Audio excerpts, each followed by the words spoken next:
It's the first house I've ever bought. Many of my friends consider it a great achievement for someone in their late 20s, but I suspect it'll be the last house I ever buy. There was something not right about it. I should have trusted my gut when I saw that strange little space in the basement. It wasn't big enough to be considered a room. It was the wrong height to be a closet of any kind. Perhaps it held some sort of heating unit from the past. The house was mostly new. I say mostly because it was built over the foundation of an older house, so that strange space was probably part of the other building. Despite it being empty, it felt oddly full. Standing close to it made me feel how I imagine a small dog might feel, picking up the territory marked by a wolf. But the price was good, so I ignored my instincts. The agent told me the owner had suddenly received a new job opportunity across town and did not want to spend 3 hours driving to and fro from work every day. They were looking to sell fast, and if I could get past the minor fix-ups the property required, this was a steal. It was in an up-and-coming property area with several schools and shopping malls planned to be built within a 15-minute drive. How could I pass up the opportunity? I told myself that I could probably just seal up the creepy basement as I got my finances together. Part of me knew that I was never going to get around to that. Most likely I'd just sit up here and never enter the basement. I've survived here for a year and 6 months, 12 days, and I don't know how much longer I can keep this up. No, I can't just leave. One of them appears to have attached itself to me, and I'm scared that if I move, it'll follow me. Then I'll have to set up a new routine to keep it at bay. Failing that, well, I have no idea what it does when it catches up. I have no intention of finding out. Yes, I'll admit I have one of those personality types where I leave things until the last minute. But I have made it this far in life, so leave me alone, okay? It began, as many things do, with knocking in the walls. I thought it was just creaks of wood in the house settling. What else could it be, right? That was until my friend came over to stay one night. I'm an introvert, so holding a house party was an unattractive prospect, but my extrovert adopter, Vivian, had been very excited for my first house purchase, and having disappointed her regarding the lack of a house party, I made her the consolation prize of being my first guest to sleep over. I'd only stayed in the house for a couple of weeks. A lot of things were still in boxes, and I had not shopped for much furniture. After a simple dinner, we made ourselves cozy with sleeping bags, nachos, soft drinks, and my brand new television. We were in the middle of a good conversation when the knocking came. V sat up, with her eyes scanning the ceiling as if looking for the source. I stared at her quizzically, but suddenly she asked aloud, "Is anyone there?" We stayed silent, just as I was about to say something. Several knocks sounded. V broke into a half grin. "What are you doing?" I asked her. "Didn't you notice? That rapping sound," she said, eyes still scanning the ceiling. "Yeah, I've heard it since I moved in, just the house settling." "Sounds like it's been trying to participate in our conversation," V put in. I hadn't noticed the knocking when we were talking for the last 3 hours, but then the odd knocks had become somewhat background noise to me. It was about 11 o'clock at night, and the hair on the back of my neck was standing up. I did not do well with spooky things. The last horror movie I'd watched had kept me awake for 3 weeks, and I swore to never do that again. Can we maybe not test this?" I squeaked, but I could see that V had that look in her eye, and I'd never successfully dissuaded her from doing anything.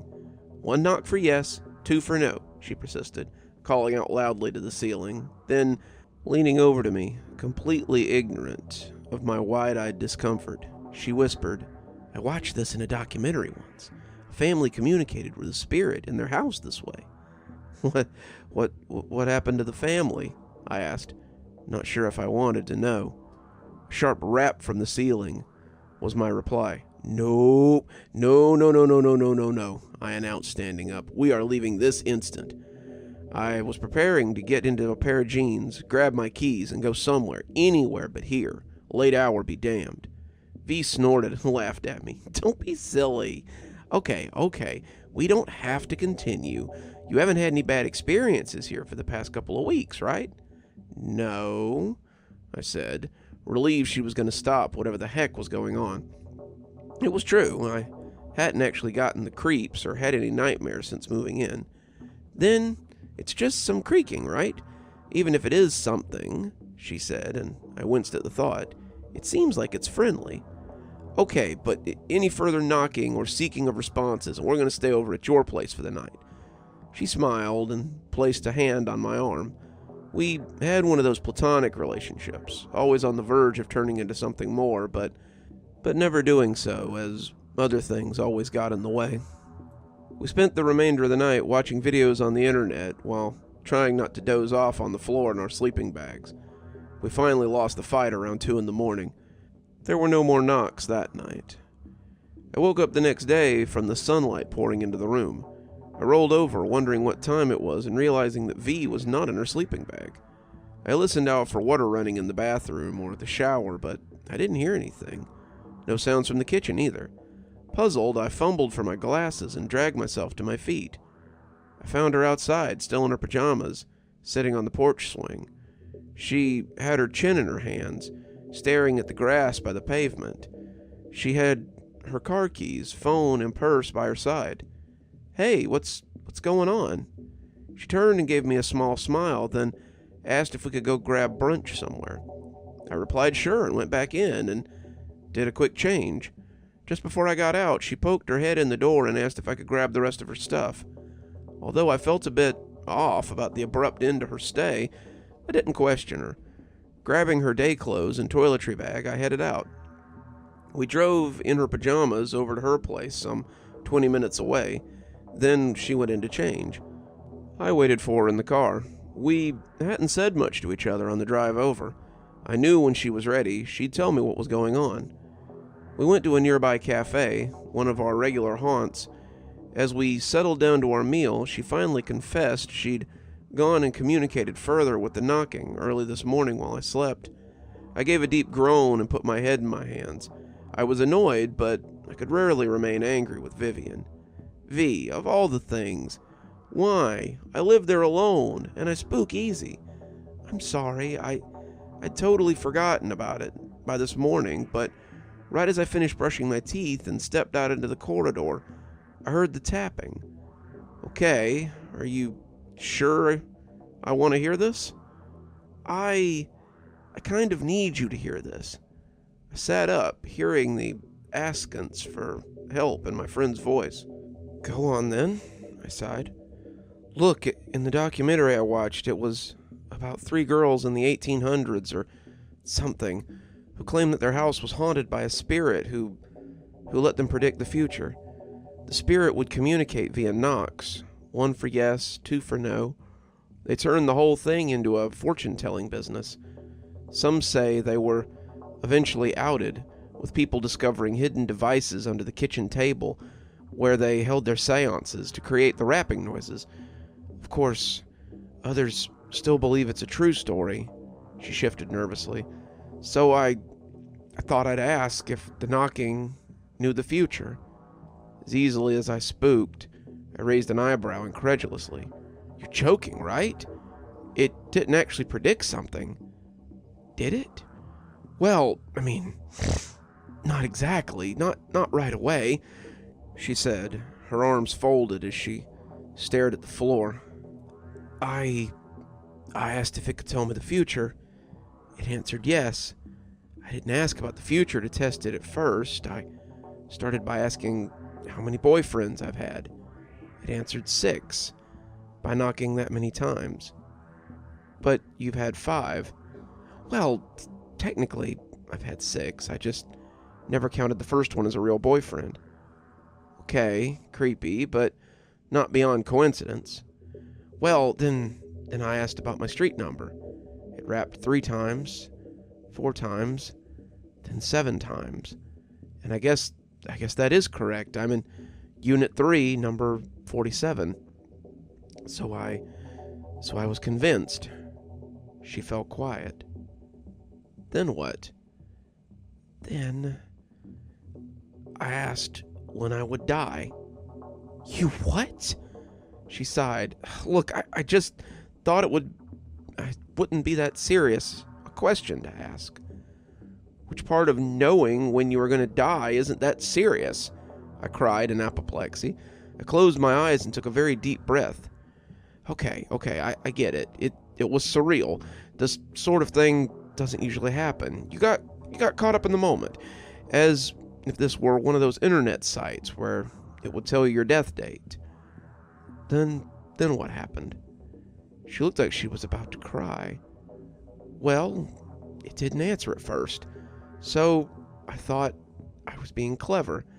I asked how many decades I had left. No response. So I asked how many years. Still no response. Months? Nothing. Weeks? Nothing. Then I asked how many days I had left. I held my breath. 4, she said. Like I said, I spook pretty easily, and obviously, I have a soft spot for V. Inclinations for trying to communicate recklessly with the supernatural notwithstanding. So, we made a plan. The few people I had told this to had laughed, but it was what really happened. We asked ourselves how we could avoid as many horror movie tropes as possible. First things first, I decided I wasn't going to stay at my house for the next few days. Instead, I would stay with V for the whole week. I worked from home, so there was no big deal where I was staying, as long as I had my laptop. Secondly, we got into a bit of a debate about exactly what 4 days meant. Was that morning day 1, or was it day 0? Were we counting in hours from the time V asked the question? Just to accommodate for all timing constituents, we decided that days 3, 4, and 5 we would be strictly in V's unit. We would stock up on groceries and supplies and order food if we had to. V was still at university, so she'd miss a lab class, but could get all her lectures and assignments online. Thirdly, on day 4, the most likely day of the prediction, we would invite as many friends over as possible for dinner and board games. Really push the vibe as far away from spooky as possible. Also, we would have the safety of company and numbers. We figured if she was going to die from something medical and sudden, then maybe there was nothing we could do to prevent it, but we would reduce the chances of anything supernatural as much as possible by doing this. We were probably drawing inspiration from too many horror movies, but it didn't feel silly at the time. We went back to my house later that day. V wouldn't enter the house, but I steeled myself to grab whatever I needed as fast as I could. I did hear the creaking a couple of times. Really gave me a chill when I heard the sudden snap overhead in the bathroom. But I kept telling myself I didn't have to respond to it. If I didn't respond to it, then it would leave me to do my thing as it had all this time. Also, this was ridiculous, and surely V's experiments was coincidental at best. We had quite an unremarkable week, all things considered. As the 4th day came and went, V was still alive. I kept her within view most of the day. We spent the evening in the midst of board games and good company, so we barely noticed when the clock passed midnight. Nothing even remotely dangerous or creepy occurred. Then the 5th day passed without incident, and we allowed ourselves to giggle nervously at how we had believed in this kind of thing. She was even beginning to act tough again, but I know that she'd believed things enough to call her mom, who was a serious issue, during the week, just in case. By the 6th day, Saturday, I decided I should head back. I could not stay at her apartment forever, and we were both beginning to need our space. But I'll admit it, I was still spooked. It was evening when I arrived home. I was about to prepare dinner when I heard a rap. Something in me roused an emotion akin to anger. Assertiveness? I'd spent an entire week fearful and dedicated to a crazy notion that the knocking sound might have been a real supernatural thing. I was tired in a way, and aside from seriously considering selling the house I had just moved into because of an occasional creak, I decided I was just going to have to get over myself and prove that it was all rubbish. "Hello?" I said. My voice did not sound as brave as I wanted it to. There was no response. Was that you?" It was a very loud creak that made me jump. "Okay," I gasped, trying to gain control of my breathing. I could feel the blood drain out of my face. If you're real, let's make a deal." A knock. "I don't even want to see what you are. I never want to get any sense of your presence, aside from the knocking. In return, I won't do anything about you. Is that possible?" Even today, I can hardly believe I was able to muster that. And yes, I realized that my proposal was not really a sensible trade of any kind. But I doubt many would have done better in such a situation. A single knock. It agreed. "Okay, cool." Then I took a deep breath, not believing this was actually communicating with me. The last thing I want to ask you, why'd you tell my friend she was going to die in 4 days?" 4 sharp raps, followed by several long scratches. It felt like it was laughing. The prolonged sound made me seize up, and I fought the instinct to just get the hell out of the house and drive to my parents. You were joking?" A knock. All right. No more jokes, okay? This is really all I can handle." Silence. It remained silent for the rest of the evening. I can't believe I have ever been so scared and so brave in my life that weekend. I went about life, shutting every open door to empty rooms, turning on every single light, and having a lot of music on to change the mood. But I'd play the music only on speakers and not earphones, because I wanted to hear if anything was coming. There were creaks now and then, but they could truly have been the house settling. Or perhaps just my housemate, minding its own business. I never told anyone, but I did give the presence a nickname. I called it Knox, and it would turn out to be the friendliest of the 5 entities that presented itself in my house. I haven't even told you about my experience in the basement space yet, but I'm sure I will.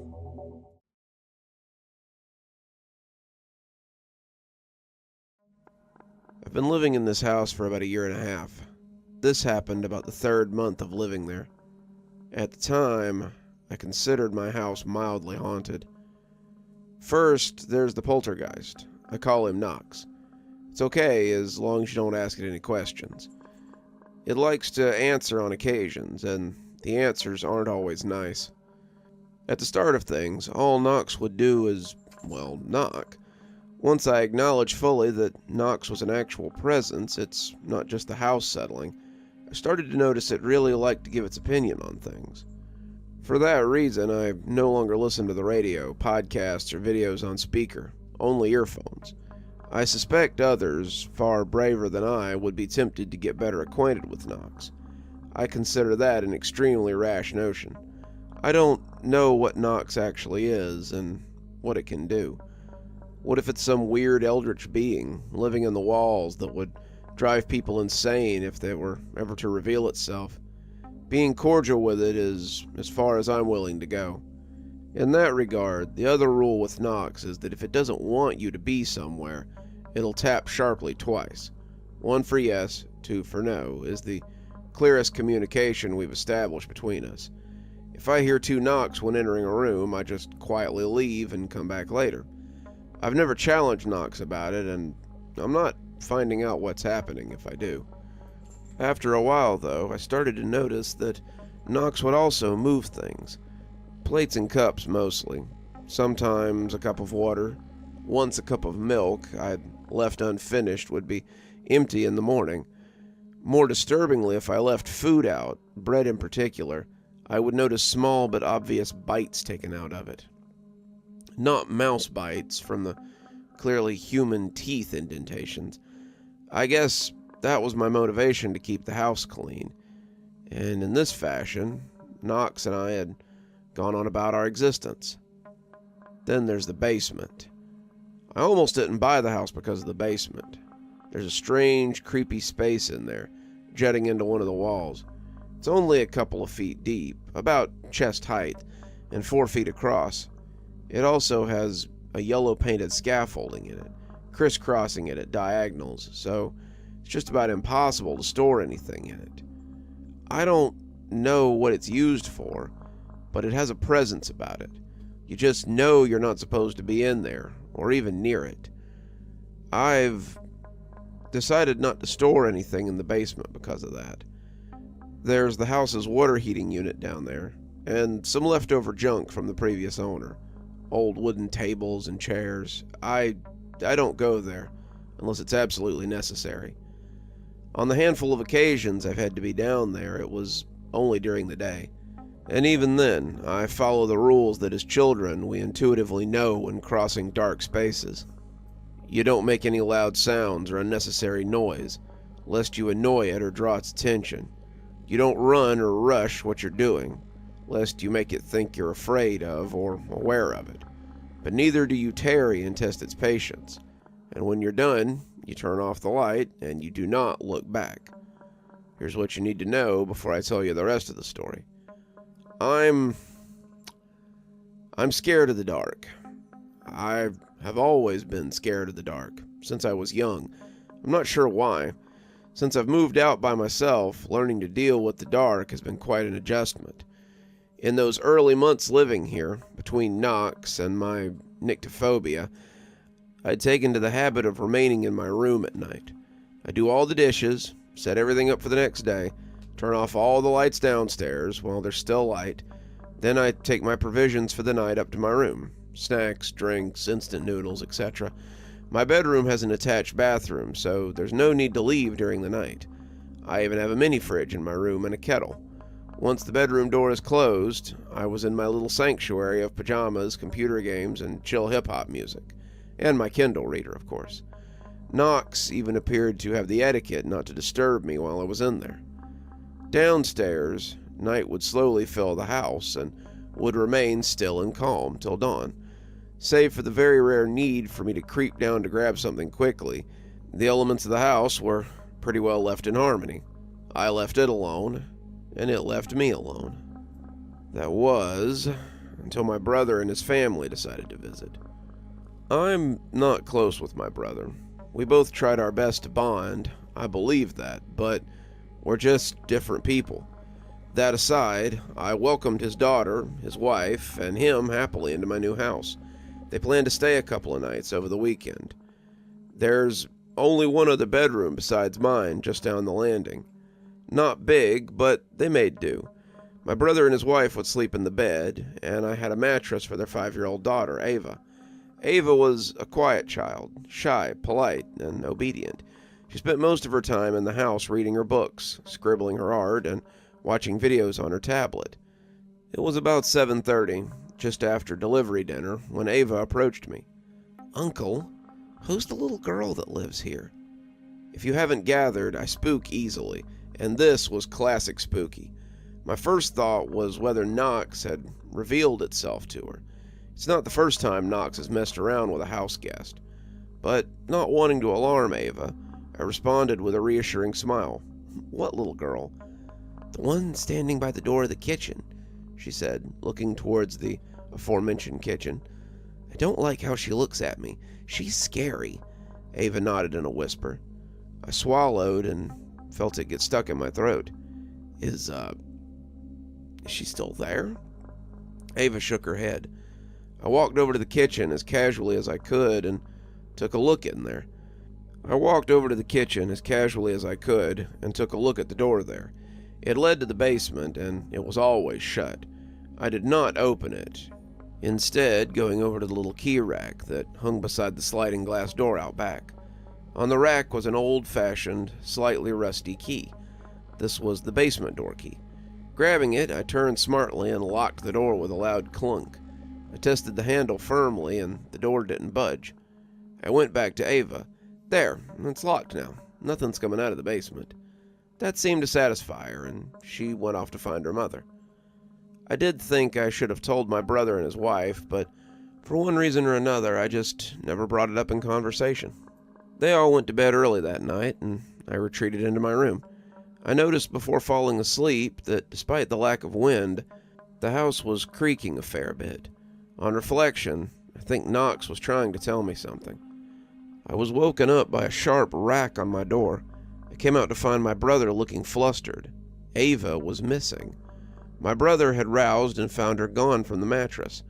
The guest bedroom door was wide open, so he thought she must have gone to the bathroom. When she didn't come back after a couple of minutes, he went to check. She wasn't in the toilet. That's when he'd woken up his wife. They'd been searching for a while before he decided to wake me up as well. I joined them in their search immediately, and we flipped on every light in every room and called for Ava. We looked into every cupboard, behind every curtain, and under all the furniture that she might fit under. Finally, my brother headed into the backyard to see if his daughter was there. It was the only door to the outside that Ava could possibly have unlocked. His wife was fervently going towards all the rooms again. To the worried feeling I had in my guts was added a sense of cold dread. I knew where Ava had gone. I glanced over to the key rack. The basement key was missing. I was certain I'd placed it back. I tested the handle to the door and found it unlocked. Swinging the door open, I was greeted by a pitch-black darkness that seemed to flow out and chill me to the bone.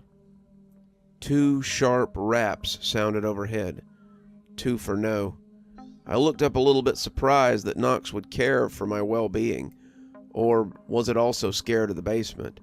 But my 5-year-old niece was down there, and scared as I was, I had to go down. I considered for a fleeting moment to call my brother and sister-in-law to join me, but that just didn't feel right. It was one of those rules I just knew had to be followed. Don't show it that you're scared. Don't reveal you even know it's there. Maybe that's why they always split up in horror movies. Just rules we all know, but never tell each other. I flicked the switch on to the basement. No light came on. The bulb must have gone out. Fish sticks.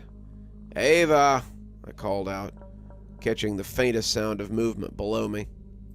I turned on my phone flashlight and carefully descended down the flight of stairs. The last thing we needed was for me to fumble down the stairs and break a leg. I scanned the basement with the light, and the legs of the old furniture gleamed back at me, while casting shadows that spelt profane things across the wall. It was getting cold down here. My breath was misty, and the bare flesh on my arms prickled. I didn't waste time looking under the tables and chairs. I went straight for the strange space. Sure enough, there past the old diagonal scaffolding was a bundle of dark hair and pajamas. She looked to be a lot further in than the 2 feet deep I knew the space to be. "Ava," I whispered. She sniffed and turned her head to look at me, tear-stained and wide-eyed. "Come out, Ava. It's okay, I'm here."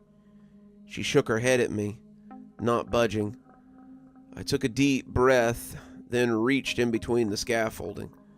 Despite having to contort myself between the bars, I was able to grab Ava under the arms and gently gather her to me. She broke out in a loud sob as she clutched at my shirt and buried her head into my shoulder. The cold suddenly flipped into suffocating heat. I felt sick from under the change in temperature. I still was guided only by the light of my phone, and I headed for the stairs. Was it dark? I felt my visibility was poorer than before. The stack of upside-down furniture, though being no more than a few feet in length, suddenly felt like a corridor stretching away. I swatted my hand holding the phone as I tried to push back the darkness. The flare of my light did little to the mad dance, throwing shadows in all directions, but I didn't stare too hard at the shapes in the dark. I didn't want to make out the silhouette of a little girl. Instead, I focused all my effort into pushing past that pile of furniture, stumbling up the stairs and bursting into the orange light of the kitchen.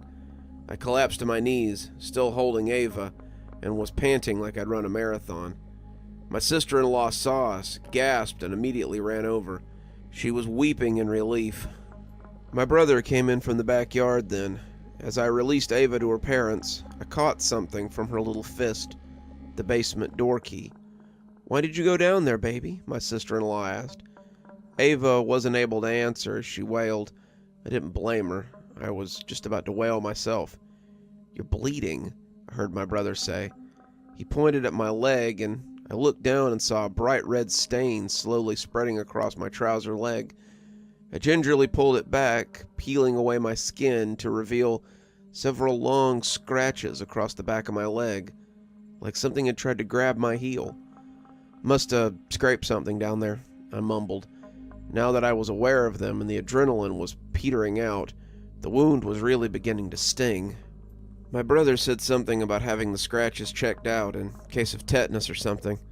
Then he and his wife turned their attention to their inconsolable daughter and headed back to their room, leaving me alone with the gaping black of the basement door. I could feel menace radiating from the darkness, very cautious to make no sudden moves as though the door were the open maw of an alligator. I slowly swung the door shut. Even shut, I could feel the hatred beating against it from the other side.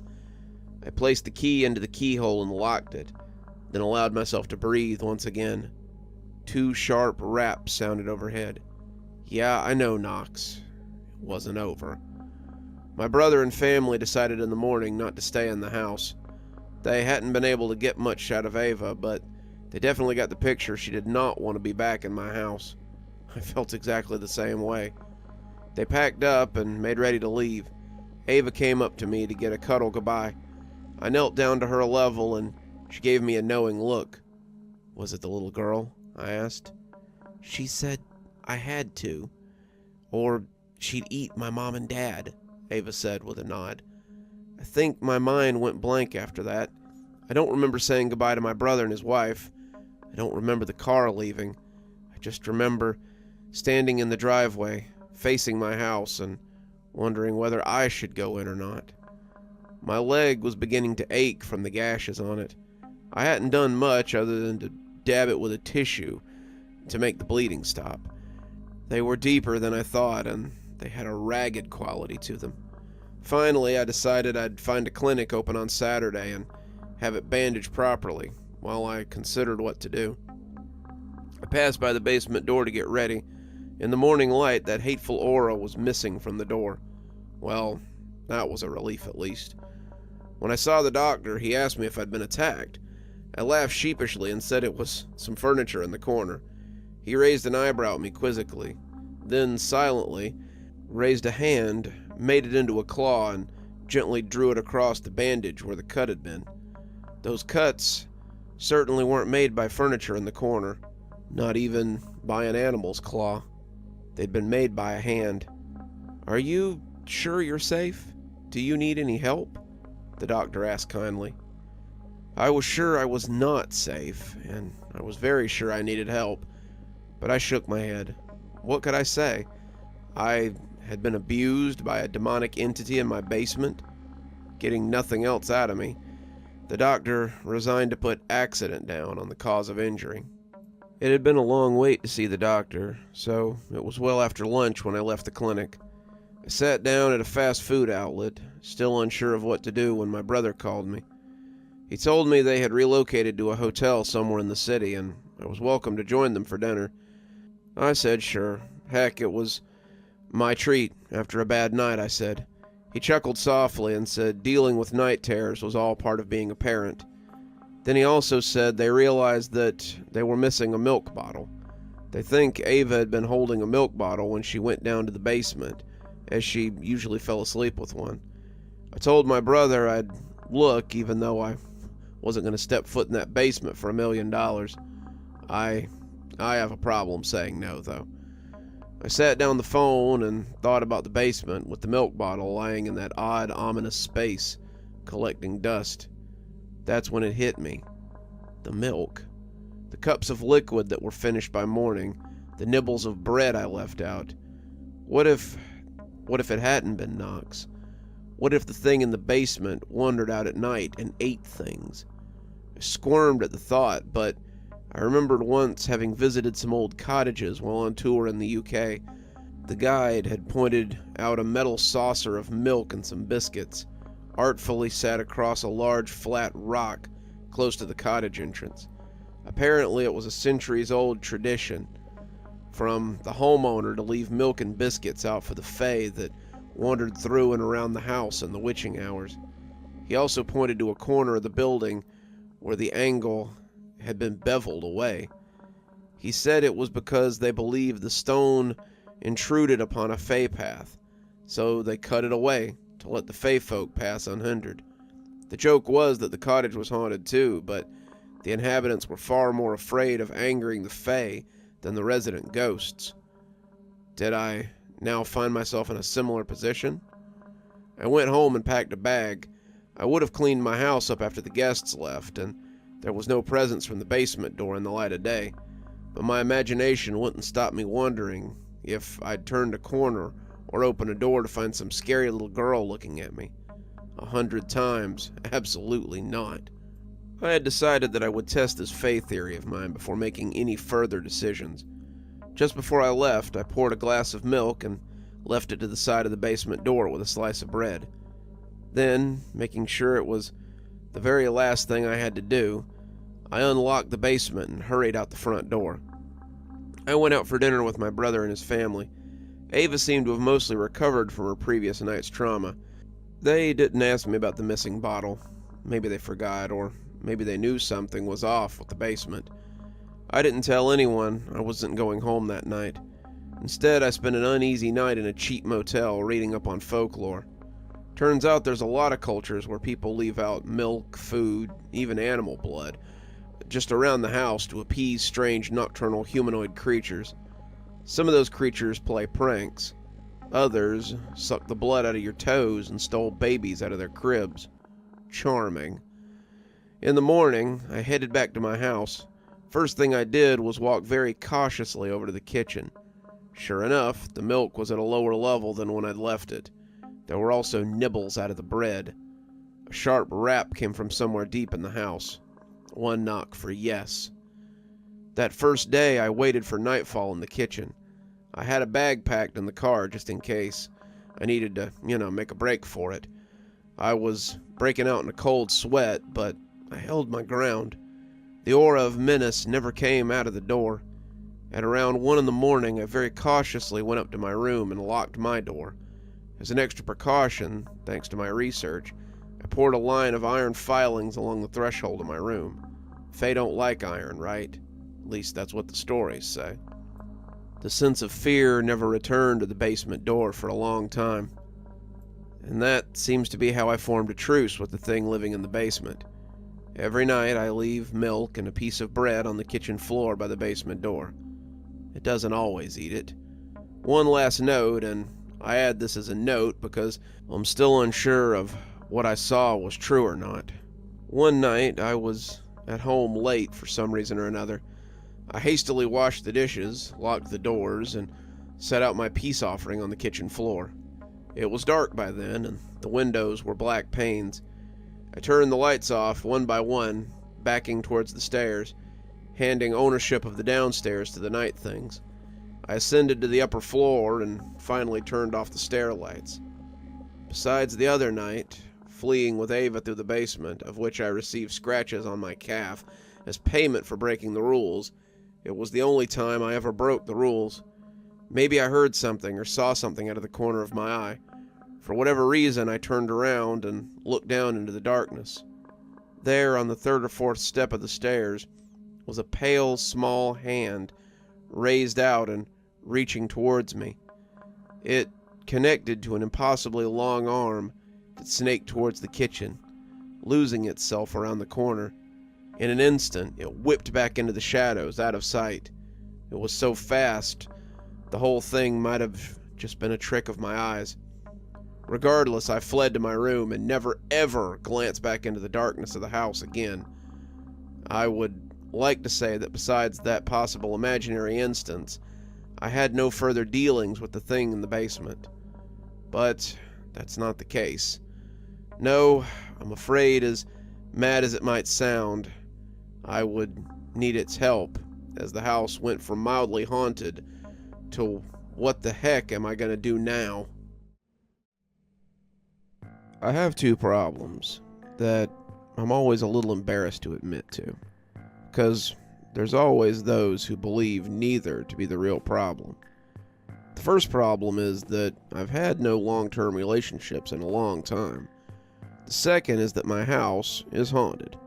Cue people lecturing me about priorities and handing me unsolicited life advice. I mention these things more to explain how the third of the 5 entities came to join my house. This was coming to a year of me living at the house. By that time, I'd set up a working, if not uncomfortable, relationship with the 2 entities.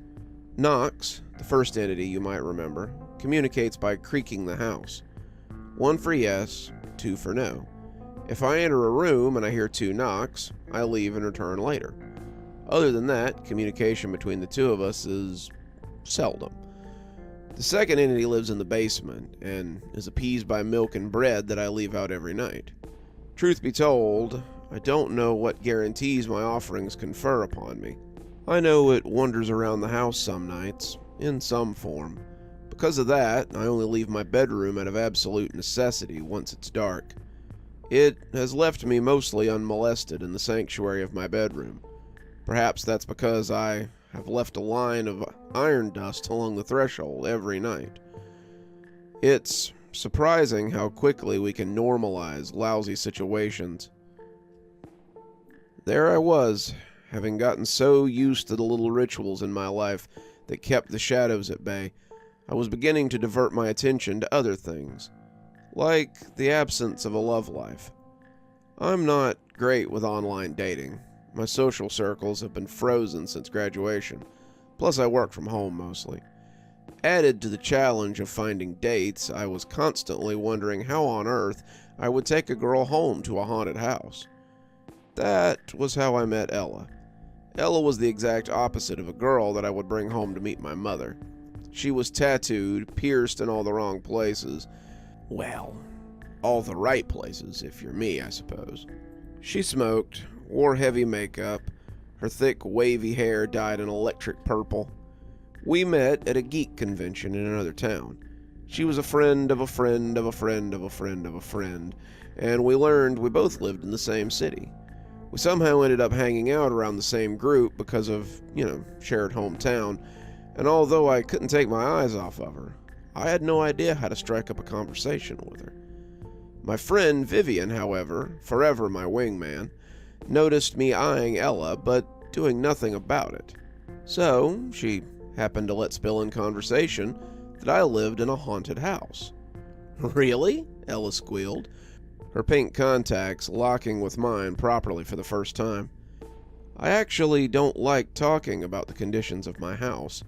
It's like thinking about a room that you should have cleaned out months ago. Except now the pile of clothes on the floor has been lying there for so long, it's developed a taste for human flesh. Yeah, I found myself saying, like really haunted. I don't actually know why you still live there, V added. Ella clapped her hands like a little girl. Oh my God, all right, tell me everything. So I did. She listened intently, gasping and nodding all the time. I don't remember any girl giving me this much attention for quite some time. Listen, you may not believe me, but I've been living with my guardian spirit and a whole bunch of other spirits my entire life. I've got the third eye, and I can see things that people can't. It's so rare to find a real haunting. Can I please visit your house? Ella begged. That's when several alarm bells started going off in my head.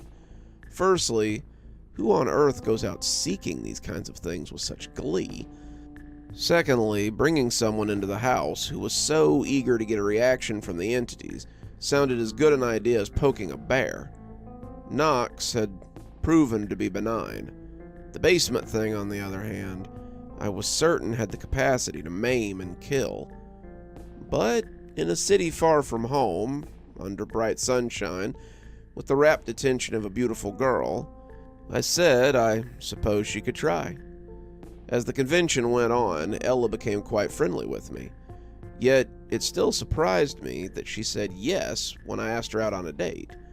We went on our first date the evening the convention ended. Before we parted, she gave me a kiss on the cheek, and I promised her a tour of my house. A week later, Friday afternoon, she came over. When she got out of her car, she was rapt. I don't know what she saw when she looked at my house, but I guess it was everything she had hoped for. Now that it was actually happening, I was pretty nervous as I brought her around the place. Knox stayed strangely quiet.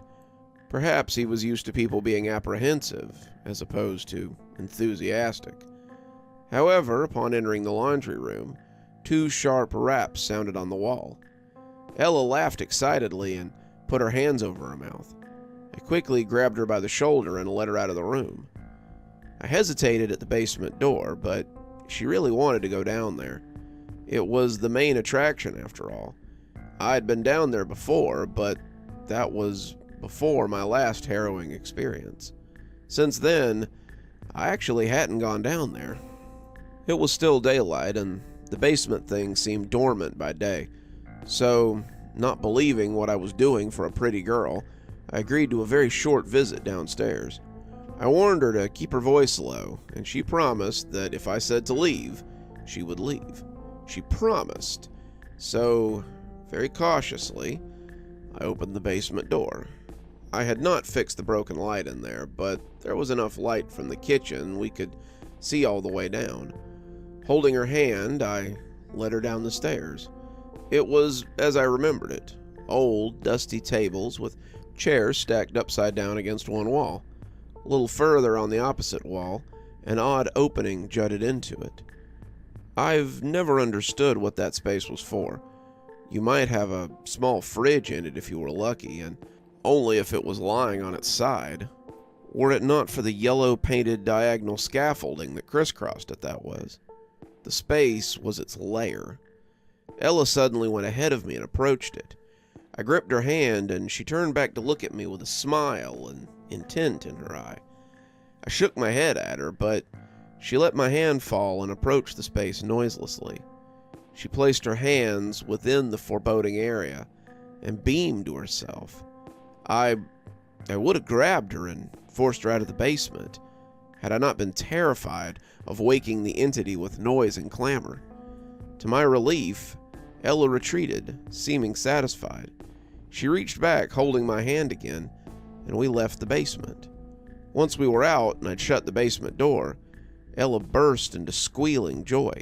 "That was amazing! I've never felt such an aura. Trust me, I have spent nights in so many abandoned buildings and so many graveyards. Most everything's rubbish, but oh my God, you have the real deal." It was about 4 in the afternoon then. It was still light, but for the last few months I tended to have dinner early so that I could retreat to my bedroom well before night. This led to an odd puzzle I'd been musing over. If I chose to bring Ella out for dinner, I might be returning to the house well after dark, which was far from preferable. If we ate at home, I would have to ask Ella to leave early, which seemed a little rude and against my wishes to spend more time with her. Ella provided the solution before I even presented the option to her. "Would you mind if I stayed the night?"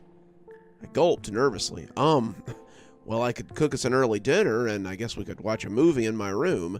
It's the safest place in the house after dark." She nodded enthusiastically, with bright, shining eyes. I'll spare everyone the details of the evening, but let's just say being in a haunted house really excited her. Something weird happened in the morning, though. I went into the attached bathroom to brush my teeth. Looking in the mirror, I saw Ella pop her head around the corner and look at me. It was only for a moment, then she ducked out. I finished brushing my teeth and went back into the bedroom. Ella was under the covers, still looking asleep. "You can use the bathroom now," I said. "Huh?" she said, sleepily turning over. "Oh, I thought you wanted the bathroom." She shook her head, her purple hair rippling across her face. Before I could pursue the matter any further, she got up and let the blankets fall off and pulled me into a kiss. Any questions I had blanked out of my mind. Like I said, the house really seemed to excite her. She was back a couple of weeks later. She would have returned sooner, but she had work stuff. She worked at a gallery and a series of event centers, and they'd had some talks that night. When she got out of her car, she was wearing an outfit that most certainly got my blood running.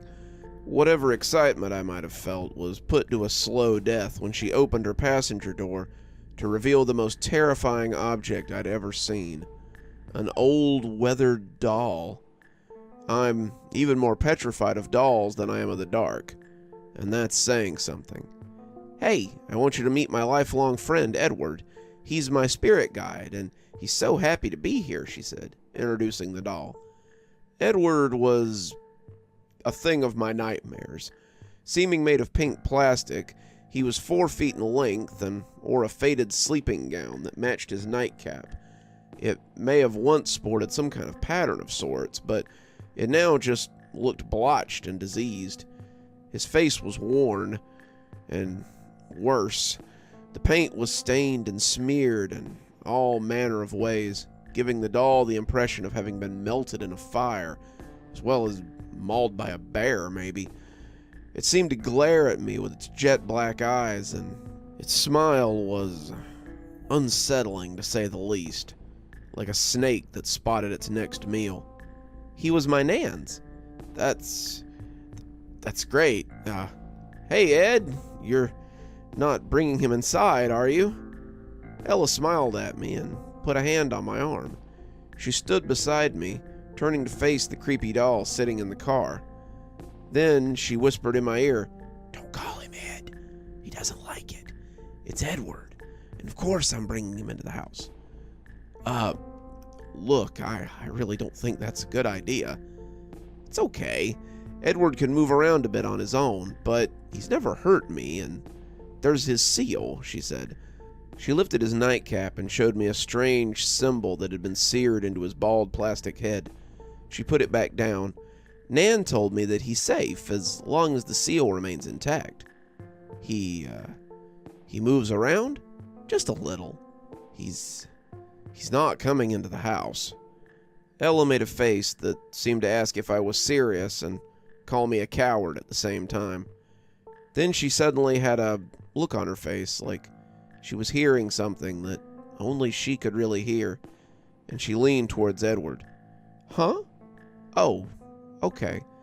Edward says he understands and he'll stay in the car." She closed the car door and looked mildly disappointed, but she gave me a smile and grabbed my hand as she led me into the house. I noted that she hadn't locked her car, but didn't say anything, as I felt I'd gotten as much of a compromise as I was going to get. I could feel the doll's eyes on me all the way back to the house. We'd finished watching a movie together in bed, and it was close to midnight. Ella was lying against me, and I could tell that she was bored. Suddenly, she sat up with a mischievous grin on her face. "Let's go." Go where?" "Explore your house, duh." "Ella, I know you're really into this kind of thing, but the basement thing isn't something that you want to mess with." "I have protection," she said dismissively. "Come on, let's go. I can't believe you're not curious." I'm very not curious. What do you mean protection?"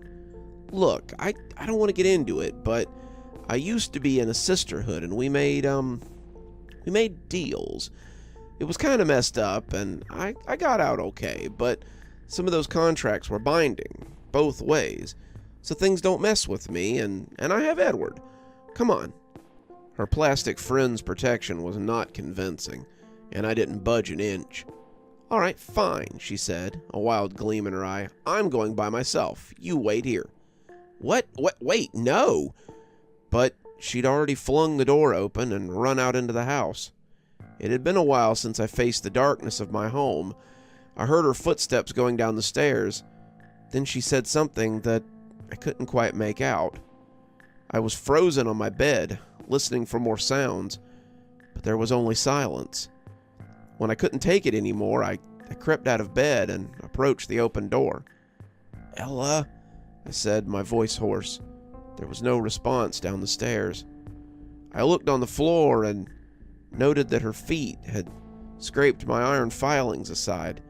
I grabbed a small broom I had and put them back in a line across the threshold, hoping to keep whatever was in the basement at bay. Then I took a step over the black dust line into the corridor.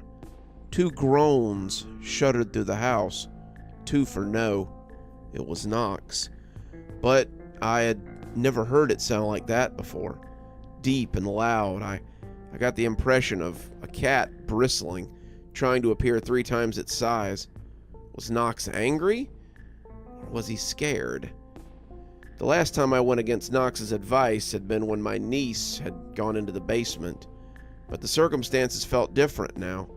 My instincts screamed at me, and I made my way down the stairs despite them. At the top of the landing, I flicked on the Starrlight. Edward stood at the bottom of the stairs, staring up at me.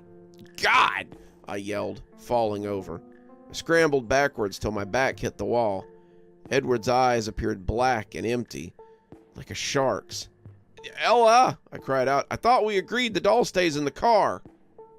There was no reply. "Ella!" I called out again. "I'm going back in my room and locking the door." Still no response.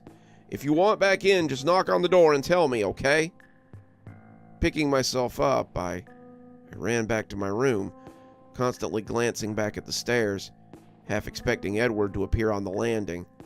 I slammed the door behind me, flipped the lock, and slid to the floor, breathing hard. Hours went by, and I didn't hear a sound for the rest of the night. Not even the creak of wood from Knox. I think I fell asleep with my back against the door, because I suddenly realized it was dawn. My windows were gray, and I could make out the silhouette of the treetops. I really needed the bathroom at that point. Hoping the morning brought my usual safety, I left my vigil over the door and went to the bathroom. Just in the middle of my business, I saw movement in the mirror. I couldn't see directly into my room, but I could see into the bedroom via the mirror. It was Ella. She appeared to have entered the bedroom and was crossing to the other side. To get her phone, maybe, I thought. "Ella?" I called out. Pulling up my pants and flushing the toilet, I hurried out, but Ella wasn't in the room. My room door was locked. How had she gotten in? How had she gotten out again? I didn't see her phone either. Had she taken it downstairs with her last night? I decided my sleep-deprived brain was just playing tricks on me. Frowning, I steeled myself and opened the bedroom door. The landing was empty. I stepped out into the corridor, listening for Knox to sound again, but I only heard morning birdsong. Very gingerly, I tiptoed to the stairs and looked down. Edward was nowhere to be found. I descended to the ground floor, and the house felt empty. Neither Edward nor Ella were anywhere to be seen. When I checked the driveway, her car was gone. When I'd gone through all the rooms, just in case Edward was hiding somewhere, I sighed, got my phone, and called Ella. She didn't pick up. I sent her a few messages throughout the morning, but I got no reply. Feeling lost about what to do, I began cleaning up the house. But as time went on, I began to get that odd feeling that I wasn't alone. While Knox was a somewhat omnipresent being in the house, I hadn't felt spooked by it for a long time. I started to get goosebumps. Someone or something was watching me. My next glimpse of what it was happened in my garage. There's a long, full-length mirror stood against the wall in there that I'd never found a place for, so there it stayed. I saw Ella in it, poking her head out from one side of the garage entrance. I spun around thinking she'd come back, but there was no one there. I went outside, but I didn't see her car either. I heard a creak from the house. Knox? What was that supposed to mean? A bit later, still feeling lost, I decided I'd drive to the supermarket and stock up. The store wasn't far, and being around people milling and shopping might make me feel better. The fear from the previous night had turned into disappointment that Ella had just vanished on me. I was driving home when I glanced into the rearview mirror, and Ella was staring back at me from the back seat. I screamed, accidentally stepping on the gas, and sent my car up the curve. The car jolted to a stop before I hit a small tree and somehow managed to unfasten my seatbelt, tumbling out the door and scrambling away from the vehicle. But I stopped after a few feet. What if Ella was stuck in the car and needed help?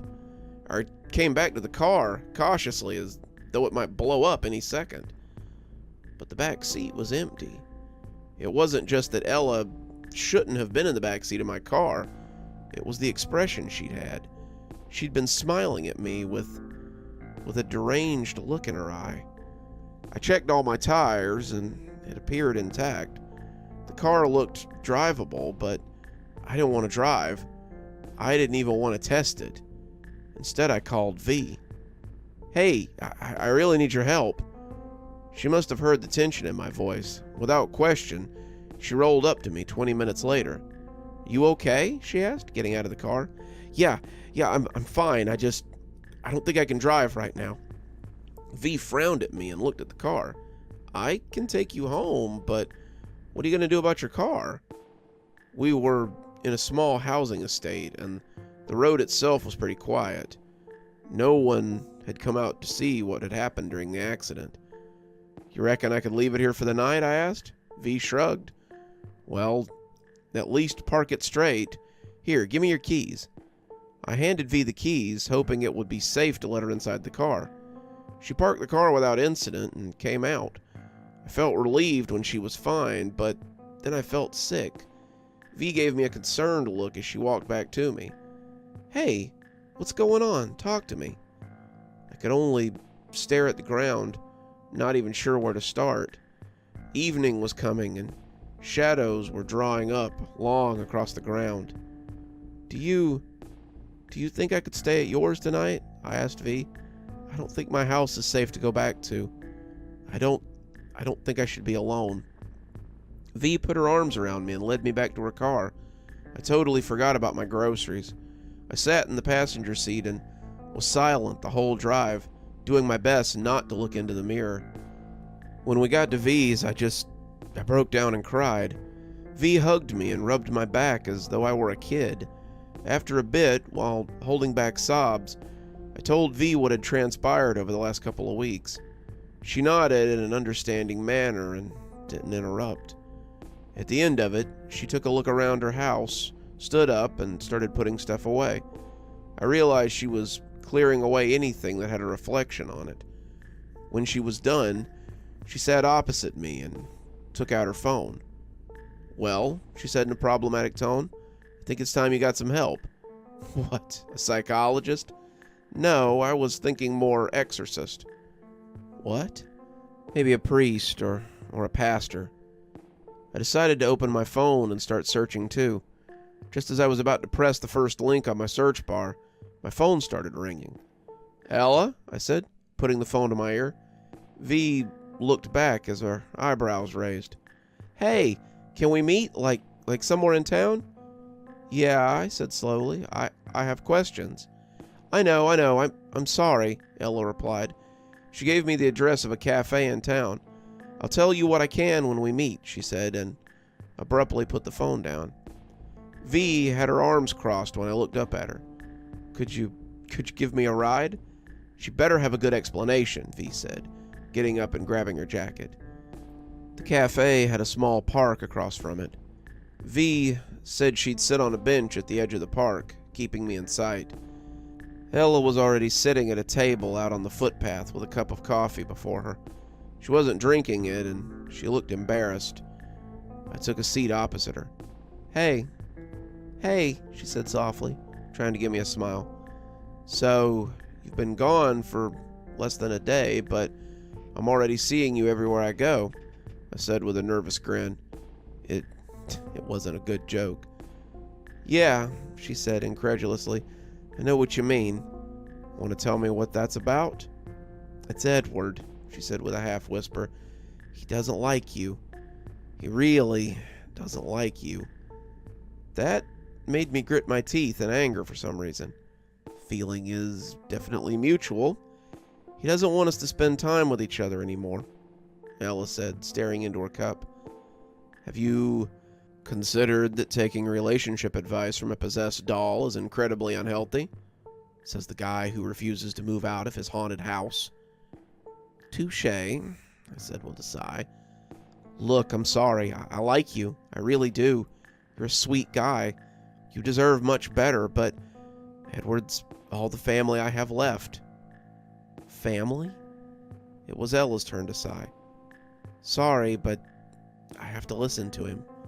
There were tears in her eyes now. No, you don't, Ella, I said, reaching out to hold her hand. Her hand shrank away from mine. He let loose one of them on you, she said quietly. I paused. In my sad, pathetic life, I've done a lot of stupid things. Some bad things. Some of them have led to spirits being attached to me. There's always Edward. I was hoping since you already lived in a haunted house, you would find me and these bizarre things I come with acceptable, I guess. Ella, She raised a hand and cut me off. She took a shaky breath and then mumbled something. I only caught the start of her sentence. He unleashed the what? Its name means the one who walks the mirrors. It was one of the spirits Edward's protecting me from. I think he trapped it within himself. Now he's let it go. It'll haunt your reflection, traveling from one mirror to the next. It can even come out, I think.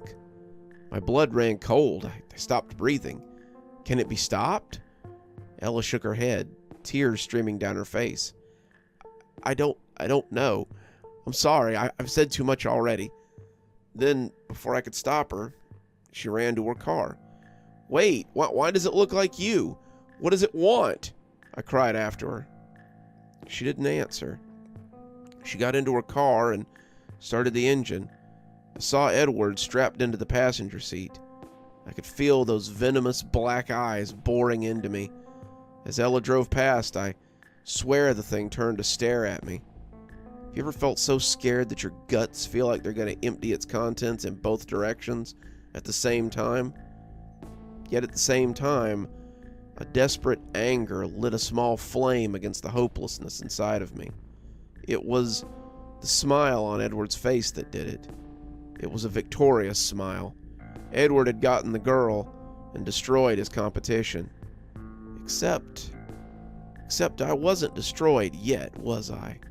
My muscles felt like they were made of jelly, but somehow I stood up in defiance with my fist clenched, staring at Ella's car as it drove out of sight. V had crossed the road and was approaching me. What happened? Are you okay? I turned to V. I was shivering badly, but I couldn't tell from dread or fury. I got a plan, I told her through gritted teeth. That doll. That goddamn doll. It thought I didn't remember what the symbol on its head looked like. Later at my house, I think it was about 10:30, I stood with V in the living room. She was holding a simple hand mirror. I was preparing a couple of things on the countertop. You're crazy. This is the dumbest thing I've ever done. And I've seen some pretty dumb stuff. Yeah, I grimaced. Knox had been quiet. There was no presence from the basement either. It was as if both understood that what I was doing was important, and they were giving me room to do so. V had been uncomfortable entering the house. She had a bad experience with Knox once. I told you about that. I told her she didn't need to do this for me, but she insisted that someone had to save my ass if everything went to hell. I felt it approaching.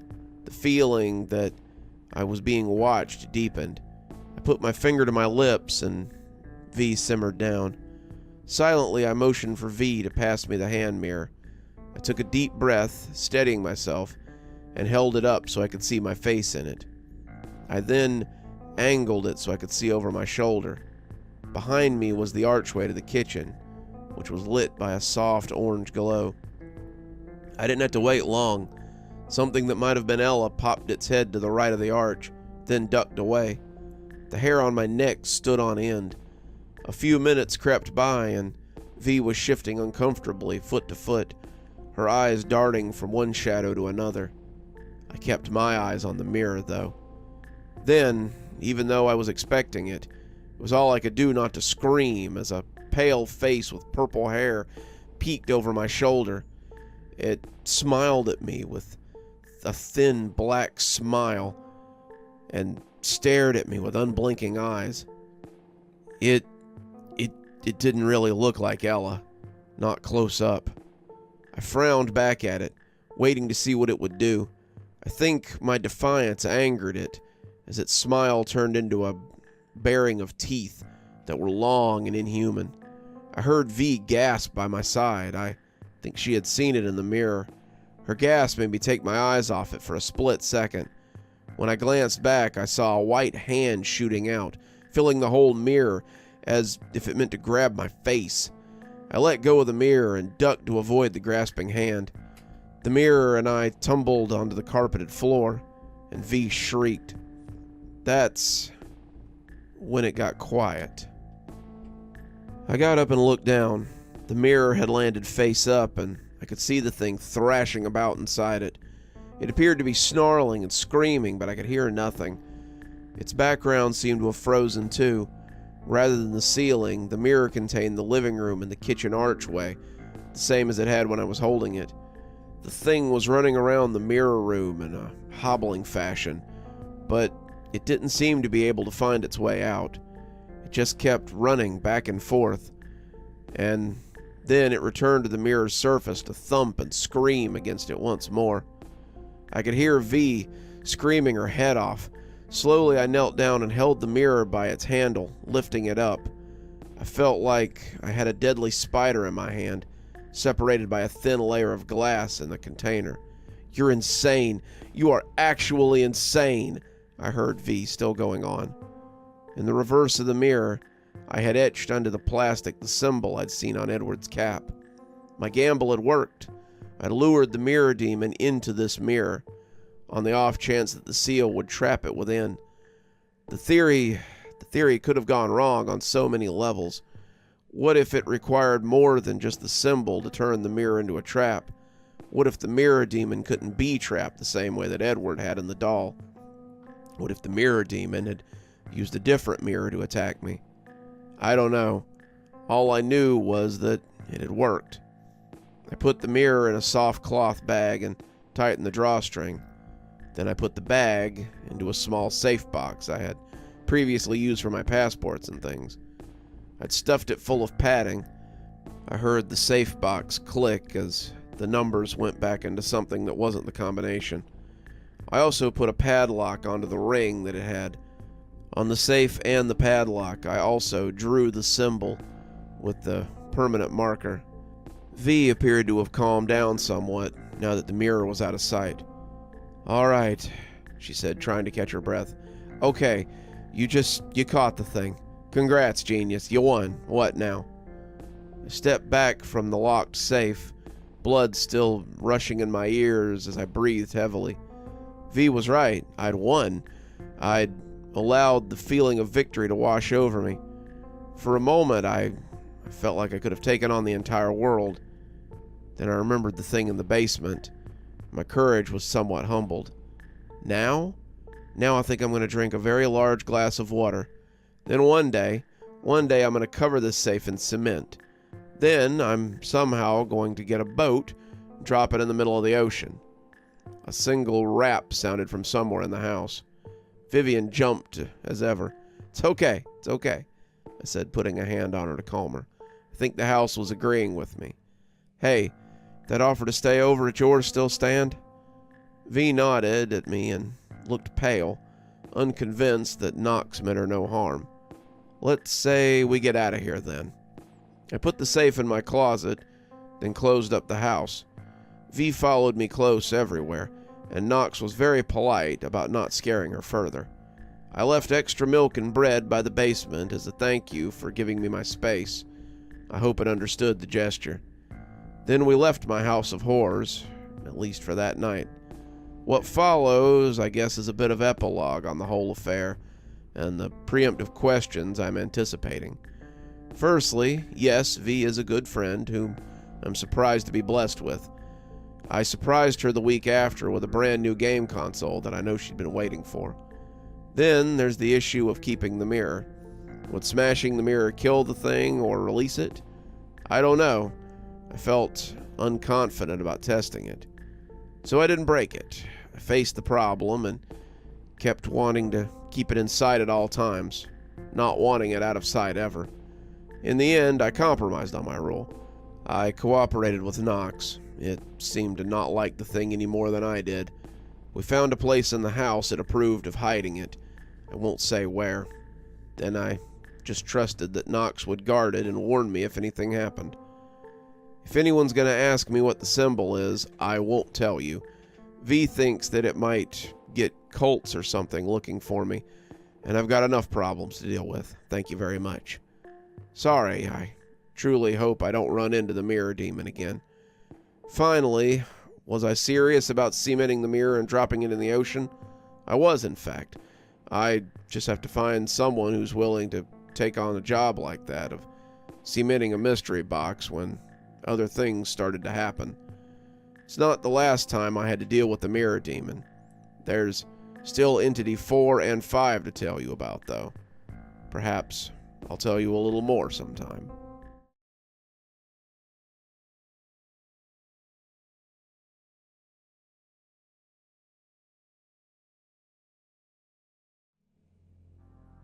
I was woken up by a sharp creaking somewhere above my head. My clock told me it was 5 in the morning. The house continued to creak, sounding oddly like a crow cawing. As a rule, I don't leave my room till morning. Not only am I afraid of the dark, but I live in a haunted house. It's true, since I'd moved in a year before, I discovered that not one, but 2 non-human residents exist here.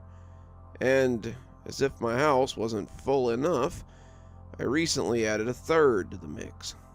The creaking wasn't just the wind. It was the first entity, Knox.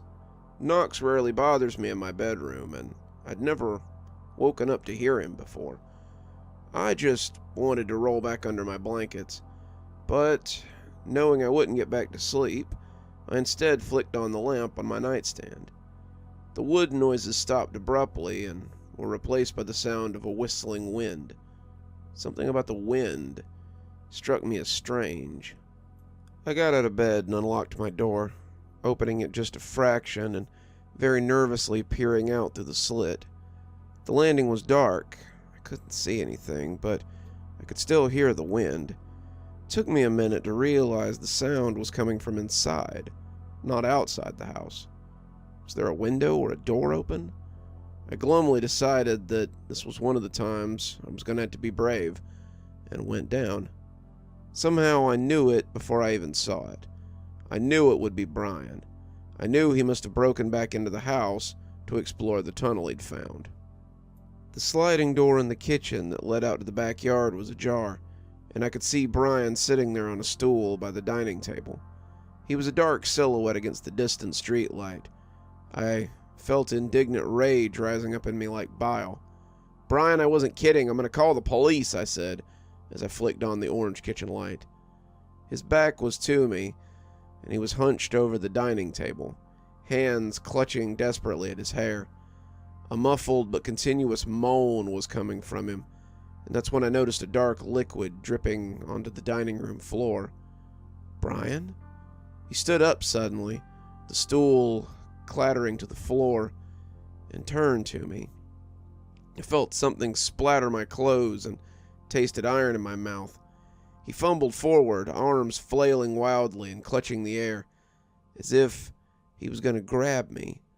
The horrible moan turned into a raspy scream, and as my brain slowly came to grips with what I was seeing, I finally registered that his eyes and tongue had been torn out. I don't talk much about my family. I guess the trending word to describe it these days is toxic. My aunt serves as kind of a matriarch of the family. Something about the inheritance, being the favorite child of my grandparents, other stuff like that I've never bothered to understand. It lets her wield some sort of power over them. That's not to say that I have a great relationship, even with my own parents. I don't wash my family's dirty laundry in public, suffice to say. It was a beastly thing to deal with. I guess that's why I was so eager to gain independence. I moved out and bought this house and keep my family several states away, only to find myself haunted. Sounds like I'm about to blame my parents for this mess I'm in, doesn't it? That would be unfair.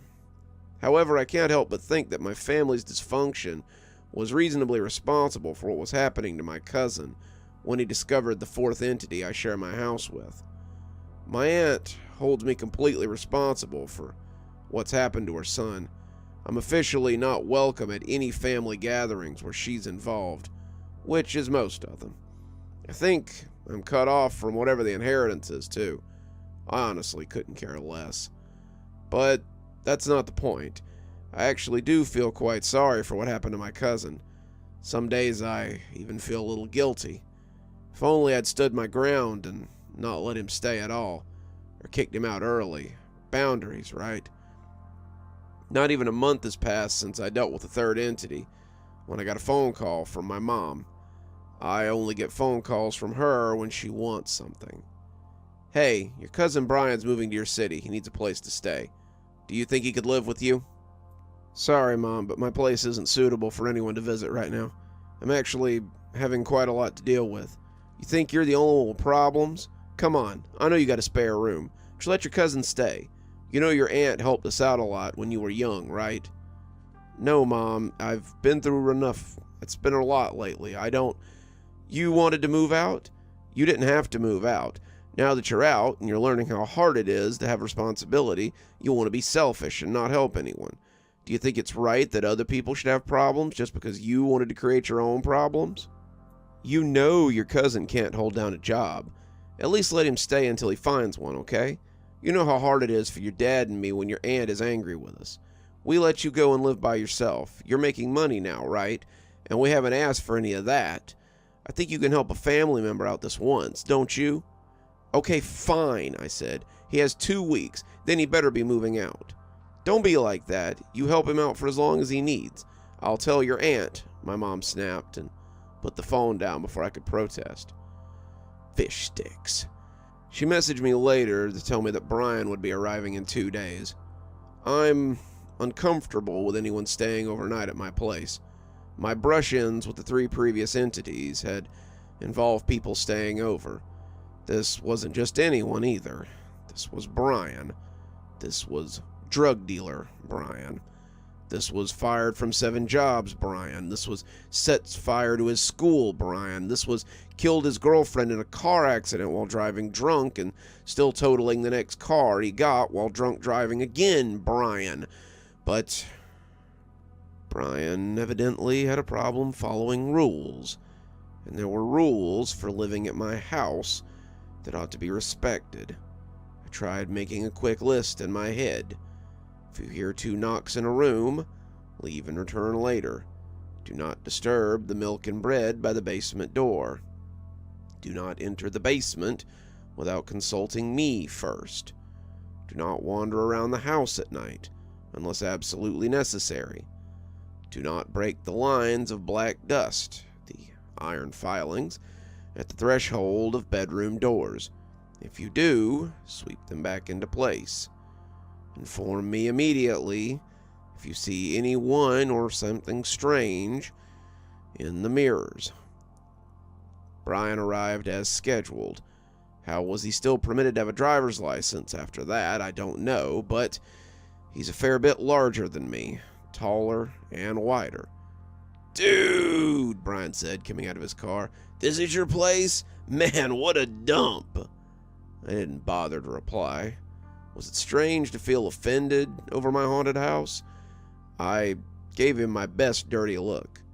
Hey man, I'm starving. You got any food? He said, completely unfazed. Dinner's at 5, Brian. Bring your things up to the guest room.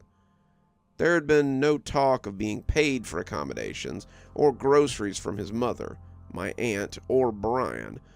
Was I expected to house and feed this guy for free?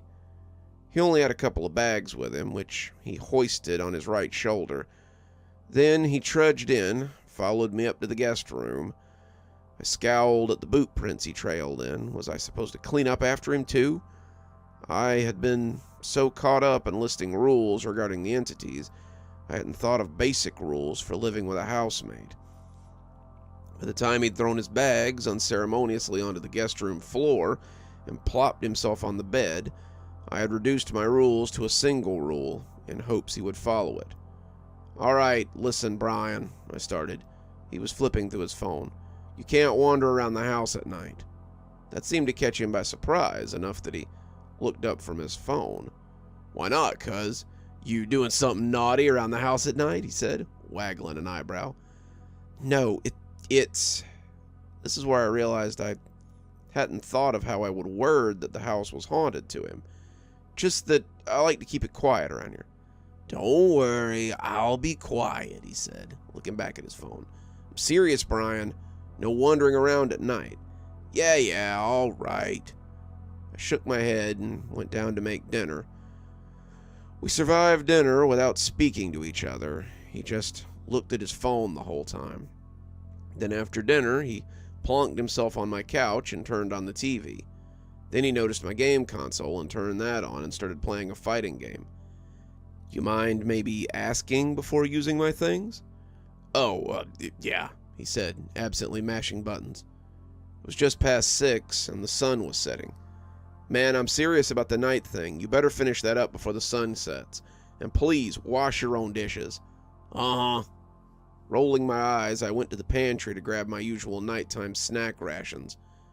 Upon seeing my stashes of chips, biscuits, and instant noodles, I grabbed some spare shopping bags and hauled the lot up to my room. No way I was going to let Brian eat all those while I was asleep. It was 11 at night when a flurry of knocks came on my bedroom door. I opened the door to find Brian standing outside, white as a sheet. "Dude, I saw a ghost. Your house is haunted, man." I kept checking over his shoulder. What did it look like? "I don't know, man. I turned around and there was like a little girl in the kitchen. She was all dark. Then I just booked it up here, man." "Hair color? Height?" "What? I don't know. Black, I think. About yay high," he said, putting a hand to just below his chest. Okay, not the mirror demon. It was the basement thing. "Yeah, look, just stay in your room like I said. The black dust by your door keeps you safe." He hesitated. He was still pretty pale and checking the stairs. "For real? Like, what if I need to use the bathroom?" He had a point. I took out my dustpan and broom and swept the iron filings from his door. Then I placed them in a line near the top of the stairs. "There, that gives us the upstairs. Don't break the line." He nodded and shakily went to his room and shut the door. I heard the click of a lock and I went back to mine. The incident seemed to have humbled him a little bit. He was a lot more polite and placated me for the next few days. Although there was still no offer of rent or grocery money, he stayed in his room all night, sleeping, I suspected. He'd come down for dinner, the only meal I decided I was willing to cook for two, then disappeared back to his room. I had work to attend to, and I didn't pay him a lot of mind. This arrangement only lasted a few days, though. One night he came rapping on my door again. It was almost 12, and I was just about to go to bed. I opened up grumpily. He had the most ridiculous smile on his face. "Yeah?" "Dude, ghost girl. She's trying to tell us something." "What?" "I've been trying to catch her on camera, man. I've been going down there at night to film her. Then she looks like she's gonna get close, and I run upstairs." "The hell is wrong with you?" I half shouted. "Dude, come on, it's a real ghost. This stuff's like viral as hell. We could be famous. You want to see my video? I got a really good one tonight. She appeared in the kitchen and walked all the way to the laundry room. It was so scary I followed her, but man, look at this footage." No, this is not okay. "But this is where it gets good, man. Some guy on the forum, did some stuff with the footage, made it brighter and some stuff, and you can make out, that she points at things." My brain was so torn between intrigue and rage that I couldn't respond. "On the nights I've seen her, she walks, somewhere random and points at a piece of furniture. Sometimes it's the couch. Twice it's been that bookshelf in the living room. Once it was under the kitchen sink. Then she just disappears. I think she wants us to find something, man. Brian, I've had like so many posts about this thing, bruh. Brian, what? That thing is not friendly. Stop this. I don't know what it wants you to see, but it's dangerous. Come on, man, you chicken. You still a baby, Mr. I can afford a house? That was a reference to me being the youngest cousin on my mother's side. I was always referred to as the baby. It implied that I was a spoiled brat, so it seemed to really annoy some of them. I'd been able to afford a house at such an early age, earlier than most of them. Yeah, I can afford a house, and you're not posting videos of my house online. I don't care how many likes you're getting. Stop it, now. Whatever, man, screw you, he said, and stalked off to his room. It was icy between us for the next week. Well, icier than it had already been, I guess. He still came down, expecting dinner at 5, and started taking his plate up to his room. Then he would dump it discreetly in the sink and try to wash it. He obviously never did housework, but perhaps what I wondered about most was how long it had been since he washed his clothes. I never really saw him do laundry. It had been almost 2 weeks since he arrived. I figured it was the end of whatever commitment of kindness I owed any family member, and was preparing myself for the confrontation when I asked him to leave. So, on Saturday, I'd messaged my mom that I was going to talk to Brian and have him leave by the following week. I put my phone on silent and braced for the storm of texts and calls that would surely follow that message. But my mind was set. The next day at dinner, I was going to have a serious talk with him. I got a message from my friend Vivian, close to midnight, that said, "Is this your house?" Attached to it was a link. I clicked the link that led to a live feed, and it was indeed my house. Brian was filming right that moment. I was livid and was just about to get out of bed, throw open the bedroom door, and crash his party, when I heard his voice on the feed.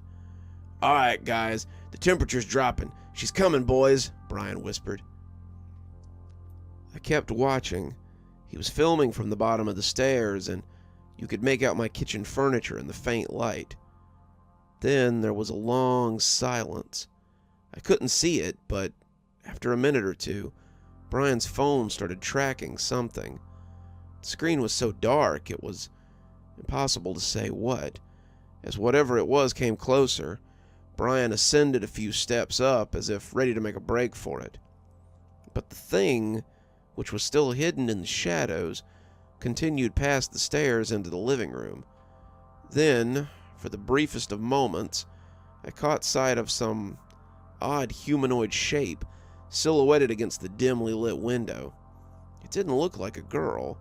It looked like a child-sized, soot-black snowman with what may or may not have been an arm sticking out of its side.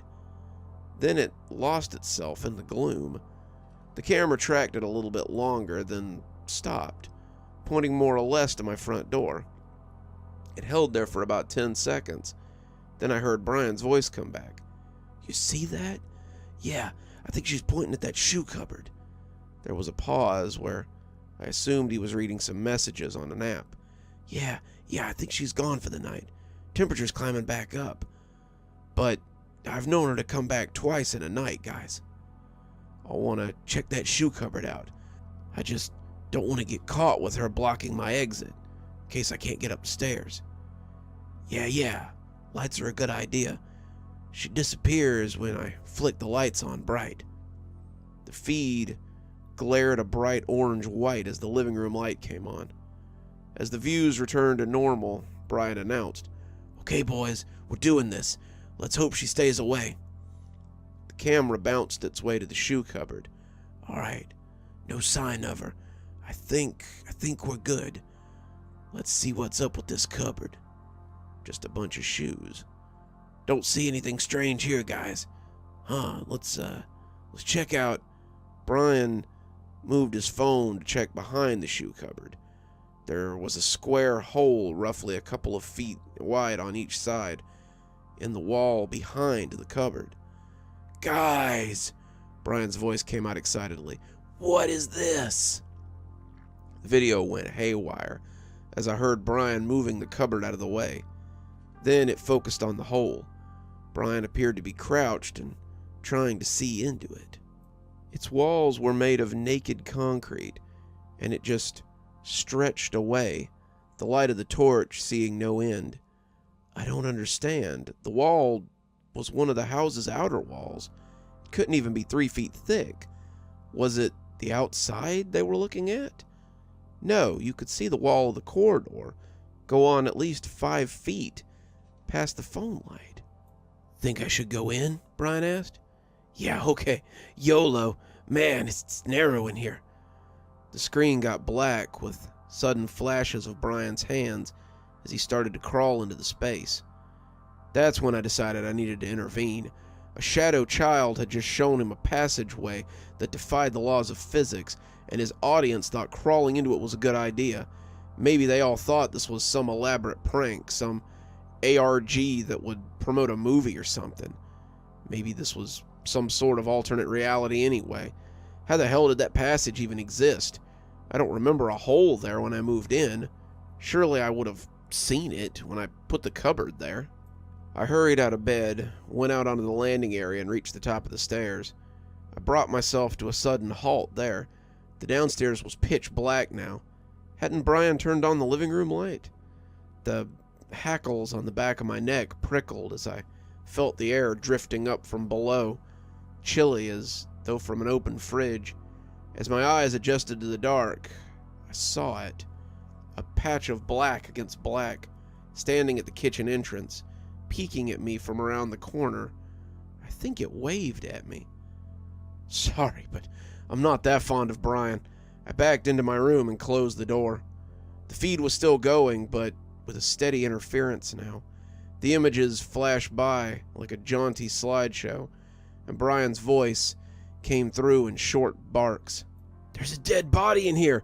Oh, crap!" The screen showed a gray, dusty mound on a rough concrete floor. It might have been a body. "This is..." Static. "Oh!" The video quality reduced further into a snapshot that came through every 5 seconds. An image suddenly came through of a figure sitting by a table, its hands resting on it.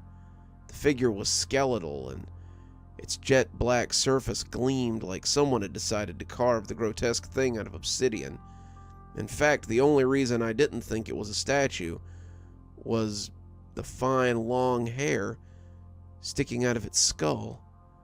Then the feed froze completely, a blurry capture of the black reflective hand against the gray table and an open book. There was writing on the open page, but the image was far too unfocused to tell what it had said. Was it a list, maybe? I panicked. What was I supposed to do? Did I call the police? Did I try to go downstairs? I paced my room back and forth. I stared back at the feed again and again, but it stayed frozen on those hands. I almost called V, but I didn't. Finally, I decided to go back to the staircase and see if the basement thing was still guarding it. I opened my door, and I could tell the living room light was back on. I hurried across the landing, but even before I reached the bottom of the stairs, I heard a commotion from the living room. It was Brian, covered in dust and scrambling to pick himself up. He was hooting in laughter and crying at the same time. I glanced back warily towards the dark kitchen, but it was empty. Then to the wall where the hole should have been. It wasn't there anymore, though. I strode across the living room and felt the wall. It was solid brick. I rapped on it a few times to be sure. What the hell? I turned back to Brian, who was now making his way up the stairs. "Hey, you want to tell me what the hell just happened?" He ignored me and started to clamber up. I followed him, still wanting to yell at him, but decided it was better to do so behind the safety of the iron filings. He got to his room and sat shaking on his bed. I stopped at the door and stared at him with my fists clenched. "I was watching your feed. What happened to the passage? It was beyond the shoe cupboard, right?" You were watching? Did you Did you think he meant what he said? What are you talking about?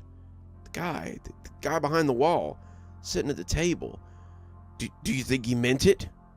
Brian was suddenly standing and shouting. I paused suddenly, taken aback by Brian's sudden shift in demeanor. Sorry, I didn't hear what he said. He sat back down on the bed, nursing his forehead with one hand. Let me see your phone. What? Your phone, Brian demanded, still looking down, voice rising once more. No, I said, folding my arms. He moved a lot faster than I thought he could. Before I knew it, he had lunged at me, knocking me out of the doorframe and pinning me against the opposite wall.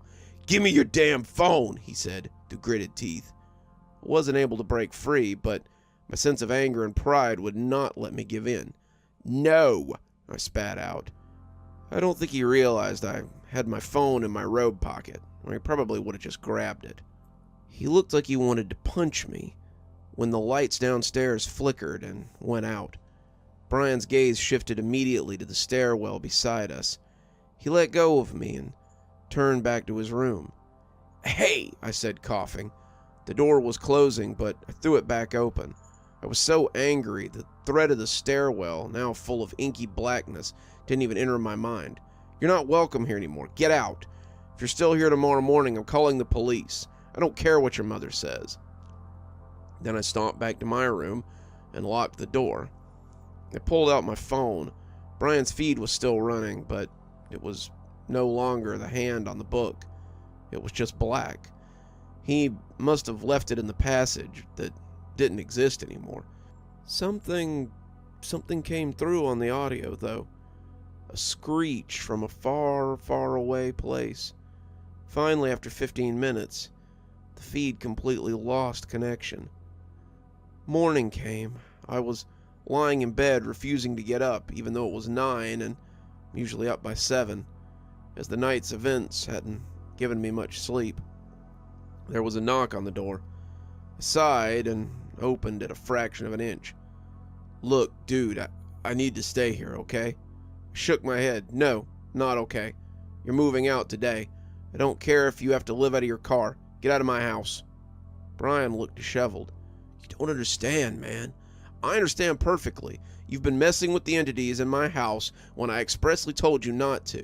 Then you decided it was okay to shove me against a wall. Screw you. Get out of my house. I need to get back in there, okay? I shook my head. Get out of my house. I'm calling the police if you're not out by lunch. And if I have to, I'm putting a restraining order on you. He looked like he was going to explode, but instead he just stormed back to his room.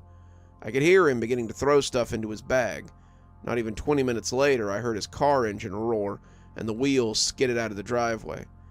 I sighed in relief and went to clean up my house.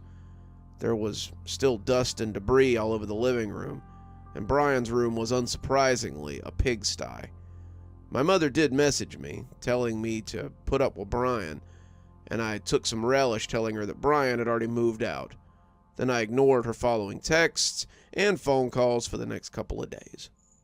The mystery of the disappearing passageway irked me. I went online, seeing if I could find any of the videos Brian had uploaded, but it looked like he had deleted all of them, and I couldn't track any of the forums where people might have left responses. I didn't try very hard before I decided to just let the matter be. Perhaps I should have been more uncomfortable with the idea of a ghost girl or the basement thing in my house that had pointed at the furniture with a disappearing passage behind it. But I'd been living in the house for a year, and strange things just came with it. I left them alone, and they left me alone. Apparently, though, that hadn't been Brian's motto. It was the third morning after he left that I found Brian, blinded and unable to speak, blood pouring out of the ragged orifices of his face, thrashing around in my kitchen. When he couldn't find me via groping around, he managed to find the kitchen stool and threw it at where he guessed I was.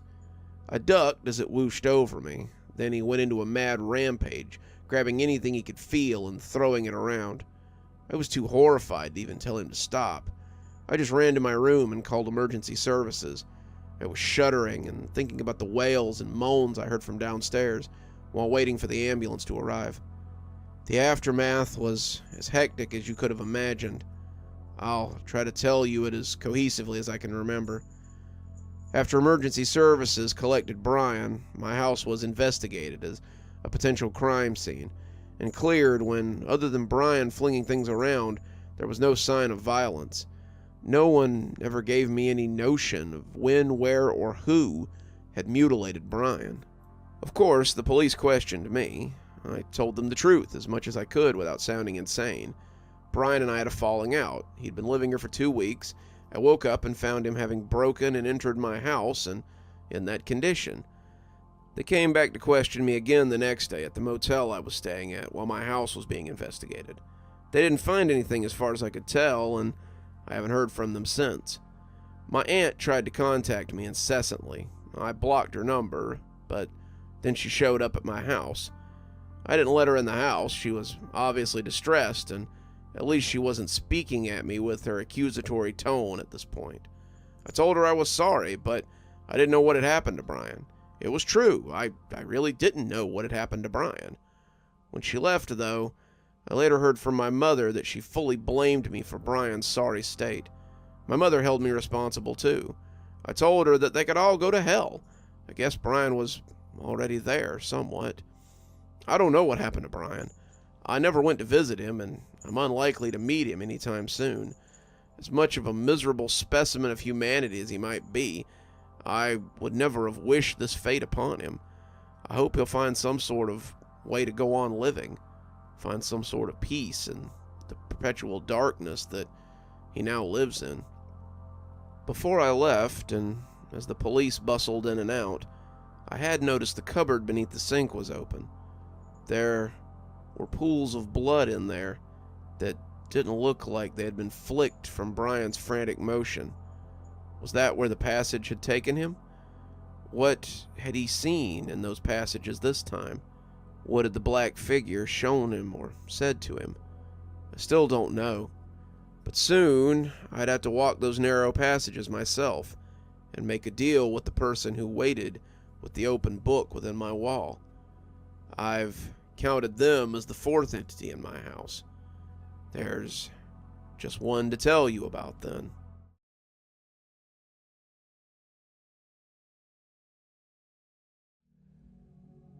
The midnight minutes had been summoned. My name's Andy, and I live at a residential college of a university. In an effort to promote cross-cultural and political exchange, the student body had formed a group called the Midnight Minutes. A number of individuals from varying beliefs would come together at least once a month to discuss a matter over. The discussion would be then synopsized and put into the student newsletter. In tradition, these meetings would take place in the student common room late at night, usually starting at 10 in the evening, but as they would often continue for hours into the night, the name The Midnight Minutes stuck. I belonged to the 6th generation of the Midnight Minutes members. I was the atheist of the group, and politically sat somewhat left-center. While there were our regularly scheduled meetings, there were also ad hoc emergency meetings if one of us had a topic that we really needed to talk about. That would result in a summons. Alicia had summoned us. I was the earliest, Chloe coming next. With a plus-size figure, faded clothes that always looked starchy and frayed and uncomfortable, Chloe was the evangelical Christian. She was right-wing, pro-life, anti-LGBTQ marriage, New World Order, conspiracyist, young Earth creationist. But at least she wasn't a flat earther. Needless to say, I found Chloe insufferable, although she did always try to be nice to me, prays for my salvation every night, and yada yada yada. She greeted me with a chirp, which I grunted in reply to. Before I was forced to endure any small talk, Jordan and Raj came in. Jordan and Raj are Hindus, and gay, and yes, they're seeing each other. I found them amusing, as it was easy to lure them into self-conflicting arguments between their professional religion, Indian customs against their LGBTQ identities, especially since their not terribly religious. No, what made Jordan and Raj interesting was their real passion, ghost hunting. Here's where we got into serious debate. The paranormal to me is completely lacking in evidence, but they were true believers. I did follow them out to a couple of expeditions, an old factory and an abandoned house, and my conclusion was that ghost hunting is the most boring experience in the world. Sure, the places are creepy, but waiting in the dark for 10 hours with no electricity, mobile service, or working plumbing for nothing to show up at all is tedious. We waited for Alicia. She was a Satanist. As vexing as I found Chloe, I found it difficult who was worse.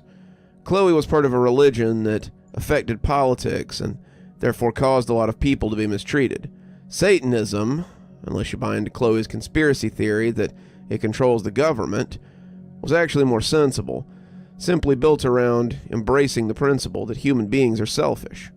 However, it had its creepy aspects, and Alicia seemed far more interested in the occult side of things than the life principles. One would have thought this often put Alicia in league with Raj and Jordan, belief-wise, but the two always turned almost viciously skeptical with Alicia. I think they were in truth scared of her. I think everyone was, a little. While waiting, I politely asked Raj and Jordan about their most recent ghost hunting venture. Predictably, it had been an underwhelming affair. They were a bit bummed and were considering stopping their exploits as they were entering their final semester. Chloe encouraged this by asking them to seek God in repentance, but although I didn't believe in ghosts, I was oddly disappointed that they were giving up on their enterprise. It had made them interesting, and at least ghost hunting was not an organized religion. 20 minutes went by, and I was just about to call Alicia when my phone rang. Speak of the devil, she wanted a video call. I flipped the accept call button, and Alicia's face filled the dark screen. Dark-skinned goth, Alicia's teeth gleamed white like a shark's as her mouth pulled into a broad smile. "Hello, everyone," she greeted. I put my phone down on a coffee table before us. Raj and Jordan craned over so that they could be in the frame, but Chloe only moved a fraction closer with her forehead in the picture. "What's going on, Leash?" I asked. "Thought you were joining us." "I'm predisposed at the moment," she said, smiling. "I have a challenge for you, a test of faith, if you will." Raj chuckled. "Sorry, Leash, we've already given that a shot." Raj and Jordan had attended a seance with Alicia and her coven once. Unfortunately, the power of darkness had not chosen to reveal itself to them, something our Hindu ghost hunters had never let her forget. Tonight, however, Alicia did not seem discouraged by her previous failures. "Oh, but you're really going to love this one," she replied, her voice lowering into a hiss. "There's a little house in the suburbs out here. I've just recently gotten to know the owner and stayed over myself. It's the real deal. She's invited all of us over to spend the night on Saturday. If you can last a night, that is." "One of your Satanist friends, Leash? Got us a bit of a haunted house attraction? Some Halloween fun, maybe?" "Not at all," Alicia interrupted. "Bring anything you want to investigate. Infrared cameras, ultraviolet torches, X-ray vision goggles, anything. You can even visit early, if you like." Chloe piped up in a shrill voice. "I'm sorry, but I came to these meetings to represent Jesus and share the word of God. I wish you all would stop turning these groups into a way to interact with Satan and his minions." Chloe had a point. This was meant to be a discussion group. "Faith a little shaky these days, Jesus girl?" Alicia sneered. Chloe sighed and rolled her eyes. Then she got up and made to leave. Before she did, though, she looked at us three boys solemnly. "The Holy Spirit is telling me you shouldn't go ahead with this. I'll be praying very hard for all of you. Good night." Raj and Jordan were thinking. Jordan shrugged and tapped his boyfriend on the shoulder. "How about one last one for the show?" he asked. "Yeah, sure, why not? One last one," I thought. Well, it's not like I had a date or anything lined up. All right, Leash, I'm in. But if Satan doesn't show up with a beer in hand, we're all going to make a big post about this in the student newsletter. Deal. I'll send you the address, she said. Then the call went dead. Well, that was a fast meeting. The weekend rolled around, and I rocked up to the address that Alicia had given us. It was about 5:30 in the evening, but gathering clouds had blocked the remainder of the sunlight and formed an ugly bulbous shape in the sky. I saw Raj and Jordan had already arrived. The car doors were open, and there was a trail of ghost hunting camera equipment going to the ajar front door. From inside, I could hear them moving around. The house was located in the suburbs. It was very plain looking. Small patch of grass outside was brown and dry, and the facade needed a new coat of paint to be sure. To be about 20 years old, I guess. I poked my head in and saw a girl seated on the couch, flipping through her phone. She had bright pink wavy hair and wore a tight-fitting leather outfit. She looked up at me with her bright pink contact lenses and flashed me a smile. This appeared to be Alicia's friend that we would be hanging out with. But she was also kinda hot. "Hi," she greeted me. "You must be Andy. Welcome to my house. My name's Ella." She grabbed my hand and shook it. "Come on in. Let me give you a tour before I leave for the night." "You're not staying?" I asked. "Oh no. Best to let you all experience the fright for yourself. As unlucky last, this here's gonna be your bed." She waved her hand at the long sofa in the living room. "Your friend's got the guest room upstairs." "I'll survive," I said, putting down my overnight bag by the couch. "Come on round then. It's not a big place. Back here's the kitchen. You're welcome to anything in the fridge or pantry. This is the basement door. Most haunted place in the house, usually. That's where she lives, at least." "She?" I said. "Oh yeah," Ella replied with a wicked grin and glanced at me sideways.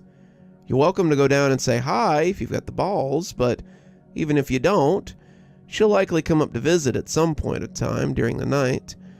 When she does, I'd advise you to go upstairs.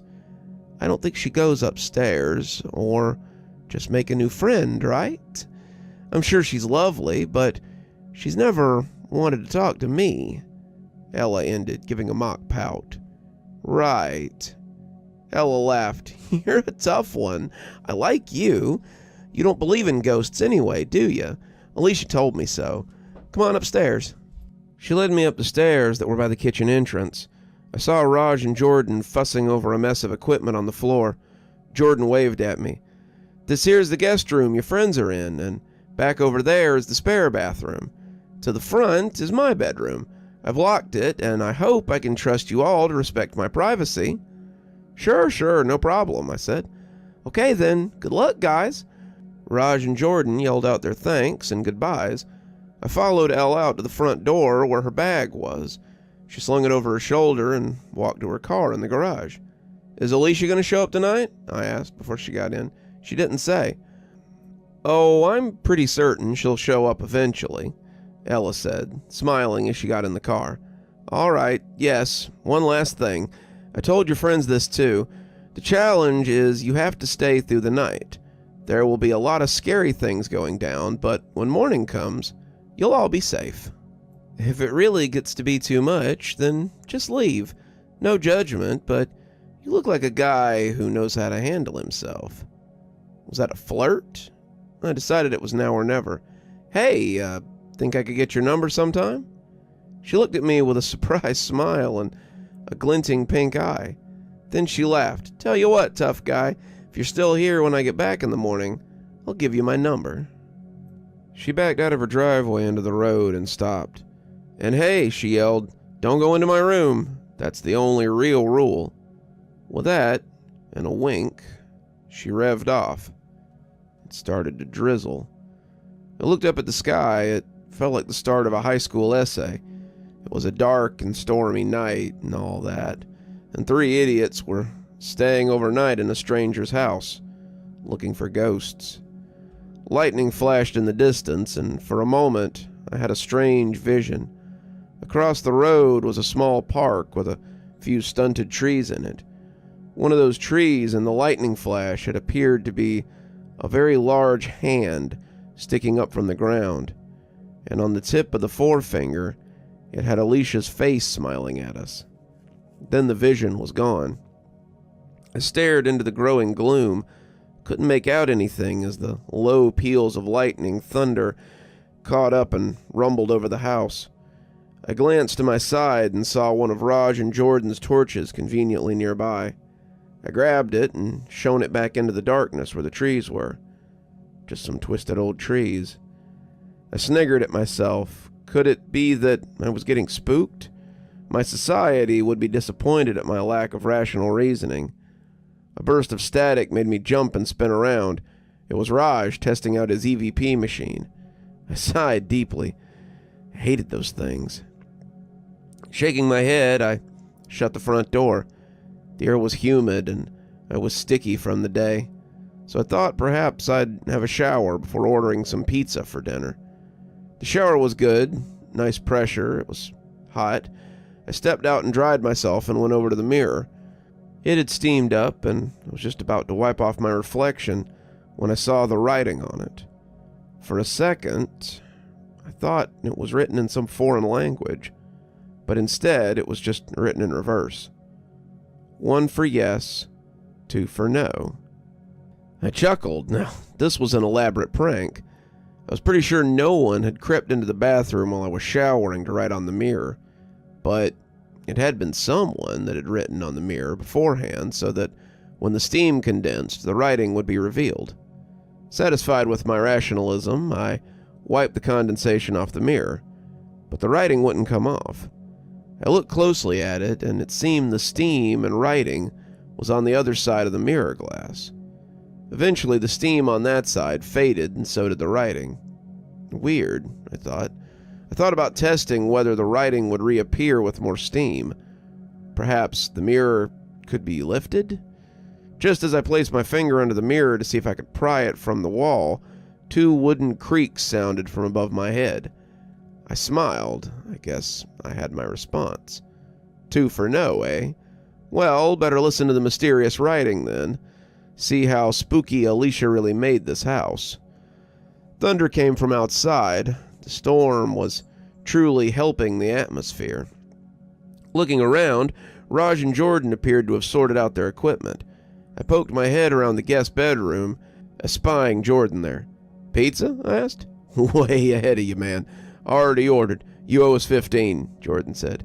"All good," and I gave him a thumbs up. I walked down the stairs, and there was a knocking on the front door. Was the pizza here already? "Chloe?" I asked in surprise when I opened the door. She stood there with her hair slightly damp and frizzled from the rain. "Look, I'm not here to stay. I'm here against the advice of my pastor." "Okay. Could you please not stay overnight here?"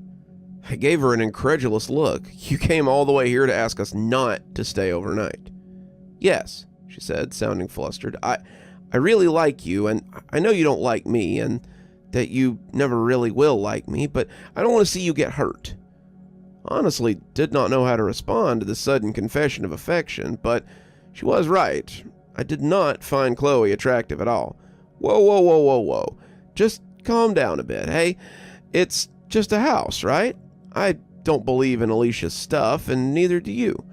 It's going to be a boring night, and by tomorrow morning, it'll be something to laugh about. Chloe nodded glumly. "Please?" I actually considered it for a moment, but then remembered purple-haired girl's phone number was on the line too. "Nah, I'm good. I'll be praying for you," Chloe said. Then she hurriedly took off in the rain as fast as her legs could take her back to her car. The rain was heavy now. I could only just make out the silhouette of her car at the main road and the beams of her headlights as they came on. They drove off into the night. 2 knocks sounded from the wood overhead. I sighed irritably. I was letting the house get to me, but it sounded like I should not have let Chloe drive away. Still, what was I going to do? As Chloe's car drove off, a motorcycle came to take her place. It was the pizza delivery guy. Raj, Jordan, and myself sat around the living room eating pizza. I shared a 6-pack that I had brought with us too. Raj explained the setup they had. The main attraction of the house was the shadow girl who lived in the basement. They had set up cameras in the kitchen, trained on the door, both night vision and infrared. There were 3 other cameras too, one viewing the kitchen from another angle, another viewing the hall from the front door, and one panning the exterior of the house. They asked me if I was cool being in the footage while I slept, and I told them I didn't mind. After the pizza, Raj and Jordan decided to go back up to their room to view the cameras. I decided I did not want to be a third wheel and just stay downstairs. They left, and very quickly, the boredom set in. I was scrolling through my phone and social media for about an hour on the sofa when I heard a double knock. I jumped out of my chair in surprise. There in the window was a face with white teeth, laughing in a strange mechanical way. Leash? What the hell? Rain had drenched her hair, and while I couldn't see much of her through the black pane, the skin on her face gleamed from the inside light. Enjoying yourself? Yeah, do you want to come inside? Oh, yes, we would love to. Could you open the door for us? We? Chloe's face popped up into view. She looked unwell, and her head was at an angle. Her wet hair was strewn limply across her face. Met her on the way here, Alicia explained. Car trouble. Chloe's face made odd, jerky movements as if to nod. Let us in. Then, both their heads slid out of view towards the front door. I stood up and got to the door, but no sooner had I put my hand on the handle than 2 loud knocks sounded from inside the house. I turned my head, looking for where the sound had come from. 2 for no. There was a screaming and commotion upstairs. I turned around to see Raj and Jordan tearing down the stairs. They jumped on me and dragged me back up the stairs. I was yelling, too shocked to put up much resistance. They threw me into the guest room and slammed the door shut and locked it. What the hell, guys? Alicia and Chloe are out there. Jordan looked at me. His face was ashen gray and his eyes were wide. Raj stood by his side, hands on his knees as he panted. That wasn't Chloe or Alicia, Raj said between breaths. What? They looked like worms, Jordan stammered. The hell are you guys talking about? Giant worms with human faces. Alicia and Chloe's faces, and one more. I saw them on the camera. I frowned, trying to understand. A single knock sounded from somewhere in the room. One for yes. Yes, there was a giant worm with human faces trying to get in. Yes, I'm seriously entertaining the notion that a ghost is communicating with me through knocks on wood. All right, I said, standing up laughing. Didn't think you guys would be all too serious to get together and try to pull such a prank on me, but you're going to have to do a lot better than human-faced worms to make me believe in the supernatural. Just at that moment, there was a flash of lightning, and the lights went out. I could hear Jordan cursing away in the darkness. A couple of moments later, he had switched on a flashlight. It darted over to me, then over to Raj. Raj was staring at his laptop screen. I flipped the light switch behind me up and down, but nothing happened. Then I realized the laptop was still working because it was on battery power. Apparently the rest of the cameras were too. Raj was pointing at something on screen to Jordan. Reluctantly, I went over to have a look. The basement door was now wide open. The night vision cameras showed nothing but an old dusty staircase leading downwards into the gloom. But something started happening on the infrared camera. A cold spot was rising up from the stairs. The blob took on a somewhat humanoid shape. A little girl, maybe? Then it moved off camera. We all stared at the camera that was looking into the kitchen from another angle. That's where the shape would have moved into from the first camera. It wasn't infrared, so we couldn't tell where the cold spot was.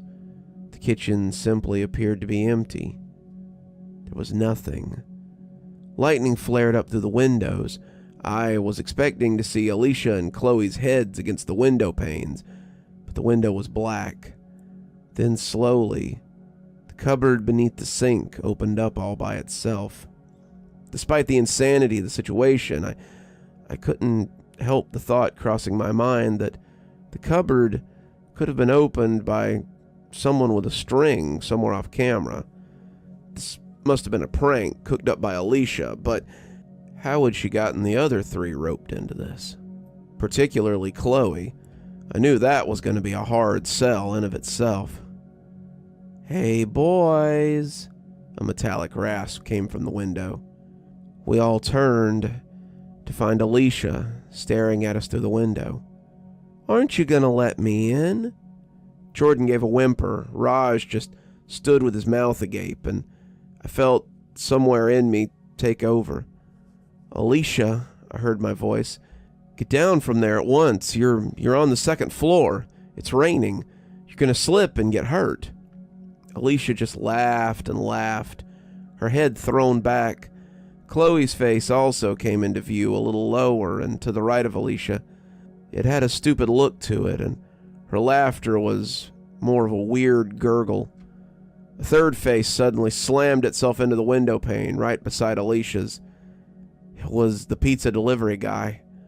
Another smash against the window, and there was a crack in the glass. The delivery guy's nose appeared to be bleeding and broken.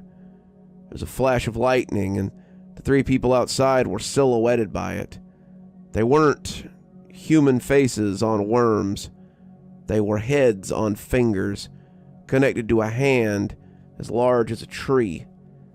And then they were gone in a flash of lightning. Raj and Jordan were both crying now, unmoving. I was blinking like an owl, trying to understand what I'd just seen. We gotta get out of here," I heard Jordan say weakly. I turned to look at him. He looked like a blubbering mess. We gotta go," he roared, grabbing Raj by the shoulder. She said we could just leave, right? Let's get out of here. I don't know what the hell that thing is or where it was doing, but I'm not staying here another minute."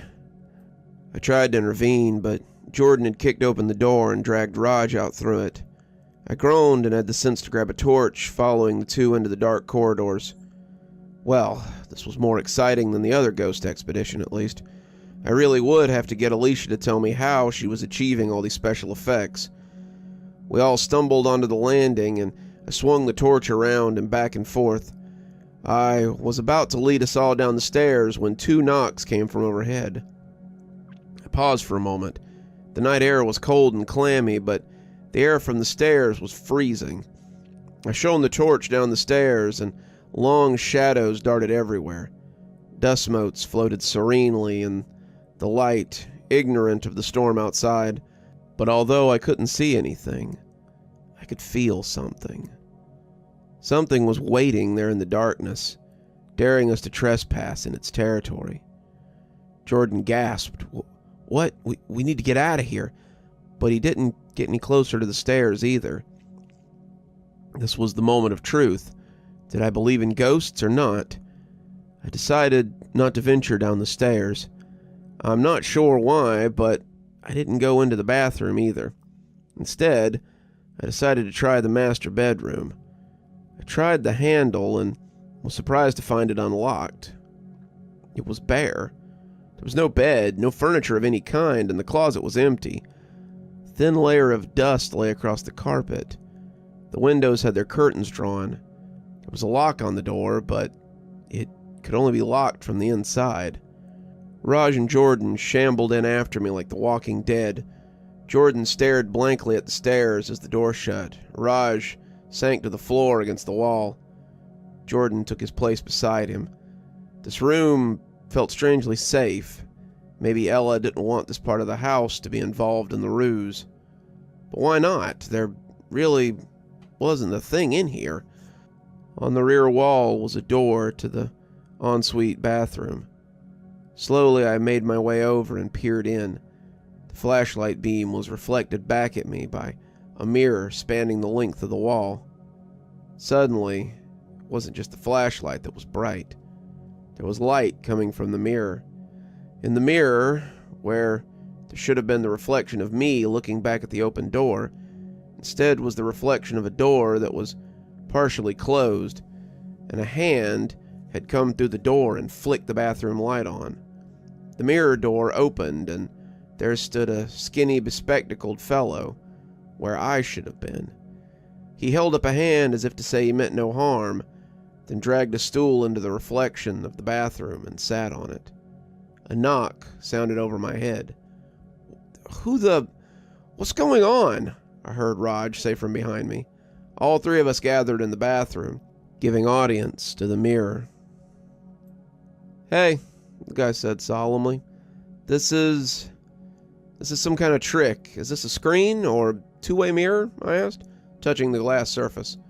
The guy in the mirror shook his head. Sorry, it's not. My name's Josh, and this is going to sound insane, but I need to start by saying I'm sorry. I didn't know it would turn out this way. Raj came closer. Are you in the mirror? Josh grimaced. Guess so. I'm Josh from a mirror world. I don't know what happened to the Josh in your world. I don't think I want to know either. I don't understand, I said. The skinny dude gave a sigh and adjusted his glasses. You've ran into the hand. Raj, Jordan, and I looked at each other. Big hand with the heads of our friends' faces on its fingers? Raj said. Josh nodded grimly. You guys seen the basement thing yet? Yeah, just now. Okay then, listen to me very carefully.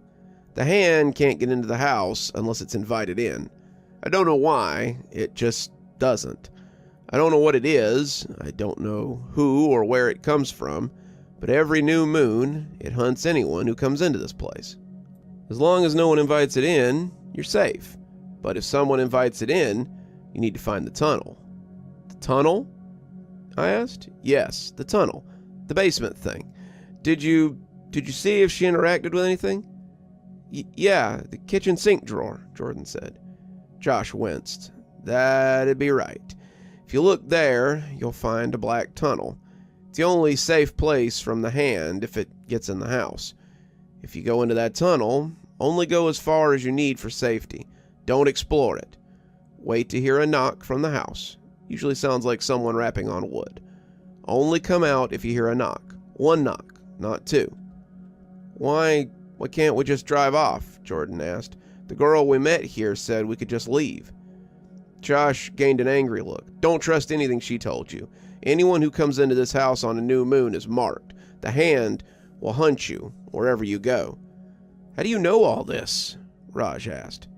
Again, sorry. I was caught in a bad place. I made a deal with the devil, maybe the devil, in exchange for my life. Took his book and passed it to the mirror demon. She's the purple-haired girl you met. I didn't know it would release her from your world. The lights in the mirror flickered. I don't have much time. Don't invite the hand in. Go into the tunnel if you need to, but don't explore it. The devil waits inside. Wait for the knock. And please, if you find the book, burn it. I'm so sorry. Then the mirror went dark, and the three of us were staring at our own reflections. My incredulity kicked in, and I turned to Raj and Jordan. Look, I don't know if you guys are in on this whole thing. My guess is that you must be. That is some really cool makeup and special effects you guys needed to pour into making that hand thing. Those film studies courses at uni are really paying off, I guess. But all we gotta do is not invite the freaky hand puppet thing in till morning, right? Raj and Jordan looked at each other. Do you still think this is a prank? Raj sputtered. Sorry, dude, I don't believe in ghosts. Raj looked as if he was about to hit me when Jordan shushed both of us. He indicated that we should listen. There, past the sound of the rain, I could hear a car engine. Someone had come to the house. Cautiously, Jordan opened the bedroom door. It was still dark outside in the landing area, but the chilly air from the stairs was no longer present. The three of us tiptoed out. By the light of the torch, made our way downstairs, just as the front door opened. Hey, boys, came the voice from a silhouette in the doorframe. Ella? I asked. Told you about not entering my room, didn't I? I couldn't make out her features in the dark, but we could see her waggling her fingers at us. Oh, well, you break one rule, I break one rule. Oh, handy, Ella called out into the night. There was an odd shuffling noise, and a disturbing shadow approached the doorframe. "Come on in!" A long, tubular shape, with long hair attached to it, jutted from around the doorframe and looked at us. Ella stepped inside with a welcoming wave. The other finger joined it. Chloe's face was upon the thumb, Alicia's on the index finger, and the delivery guy was on the middle.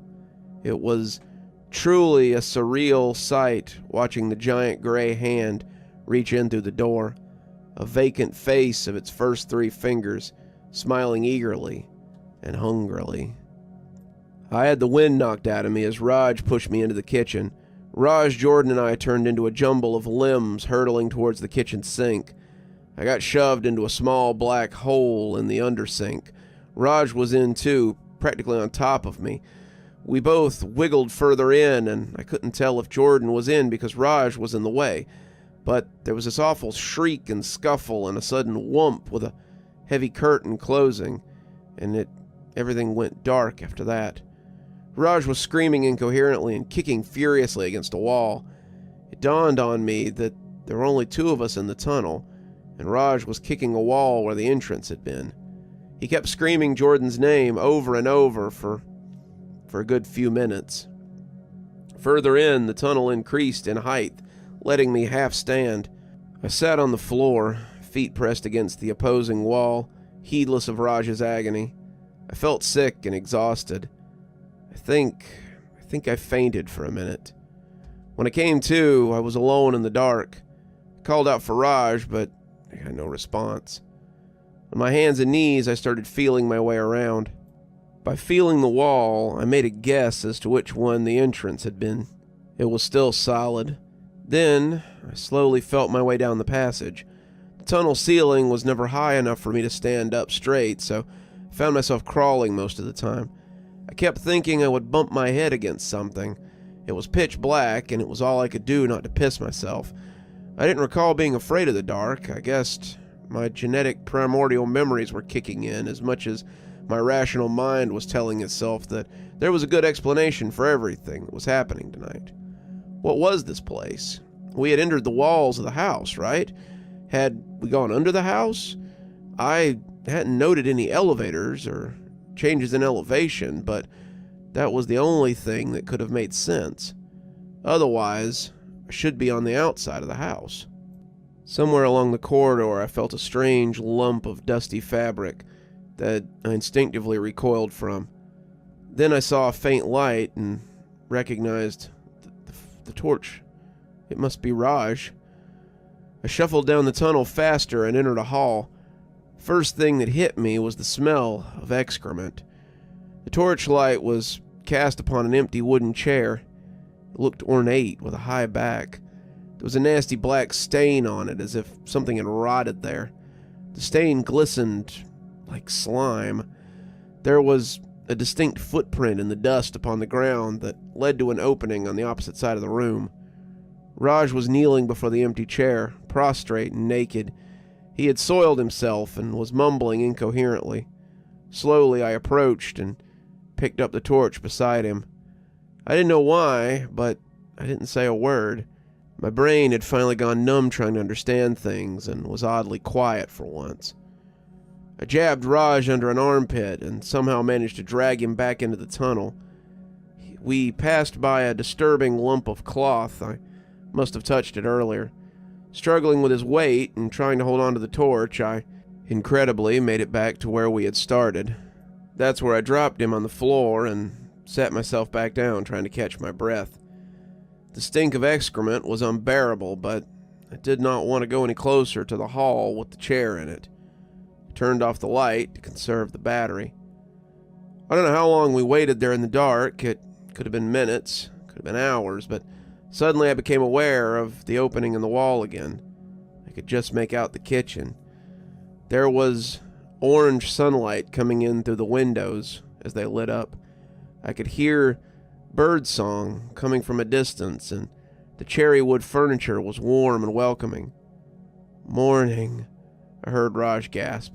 He got to his knees and started to stiffly crawl for the exit. "Morning.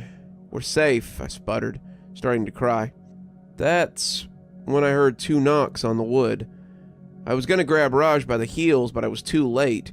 A giant gray finger with Jordan's head on it had reached down into view.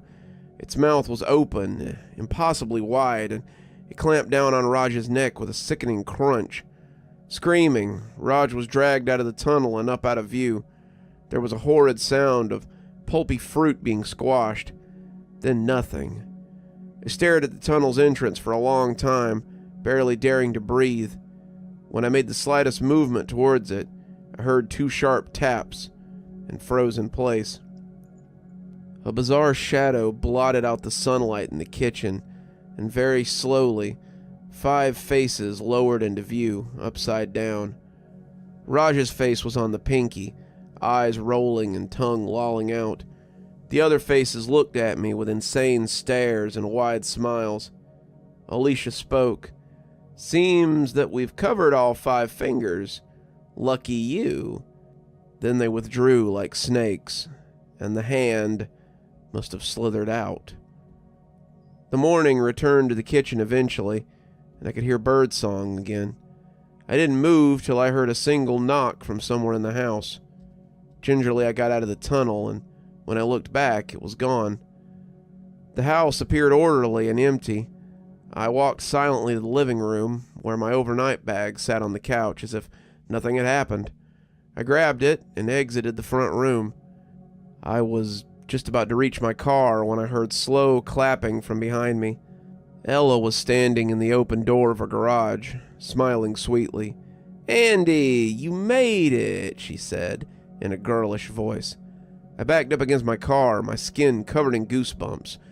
She came in close enough for me to realize she smelled like unscented wax. She pressed a piece of paper to my chest. "My number, just as I promised." Yeah, thanks," I mumbled. Then, pathetically, I scrambled into my car, taking in a deep, sobering breath, and sped off. Ella watched me go, hands on her hips and still smiling. I've been trying to tell myself it's all been some sort of nightmare, a hallucination. I've pored over the scene again and again, but many defy any explanation. I haven't seen the others all week at college. I haven't dared go to the police. I haven't dared to tell anyone. I keep telling myself that it was a very, very elaborate prank, and they'd show up one evening laughing. I'd laugh too and tell them it had been a good one. But they haven't turned up. Instead, I just got a text this evening. It was from Ella. I didn't save her number, but I just knew it was from her. It read, "Your friends say they got rid of the pizza guy's head, so there's room for you now. They say the Midnight Minutes have been summoned." There's a soft thumping from the windows, and I don't dare turn around to see what it is.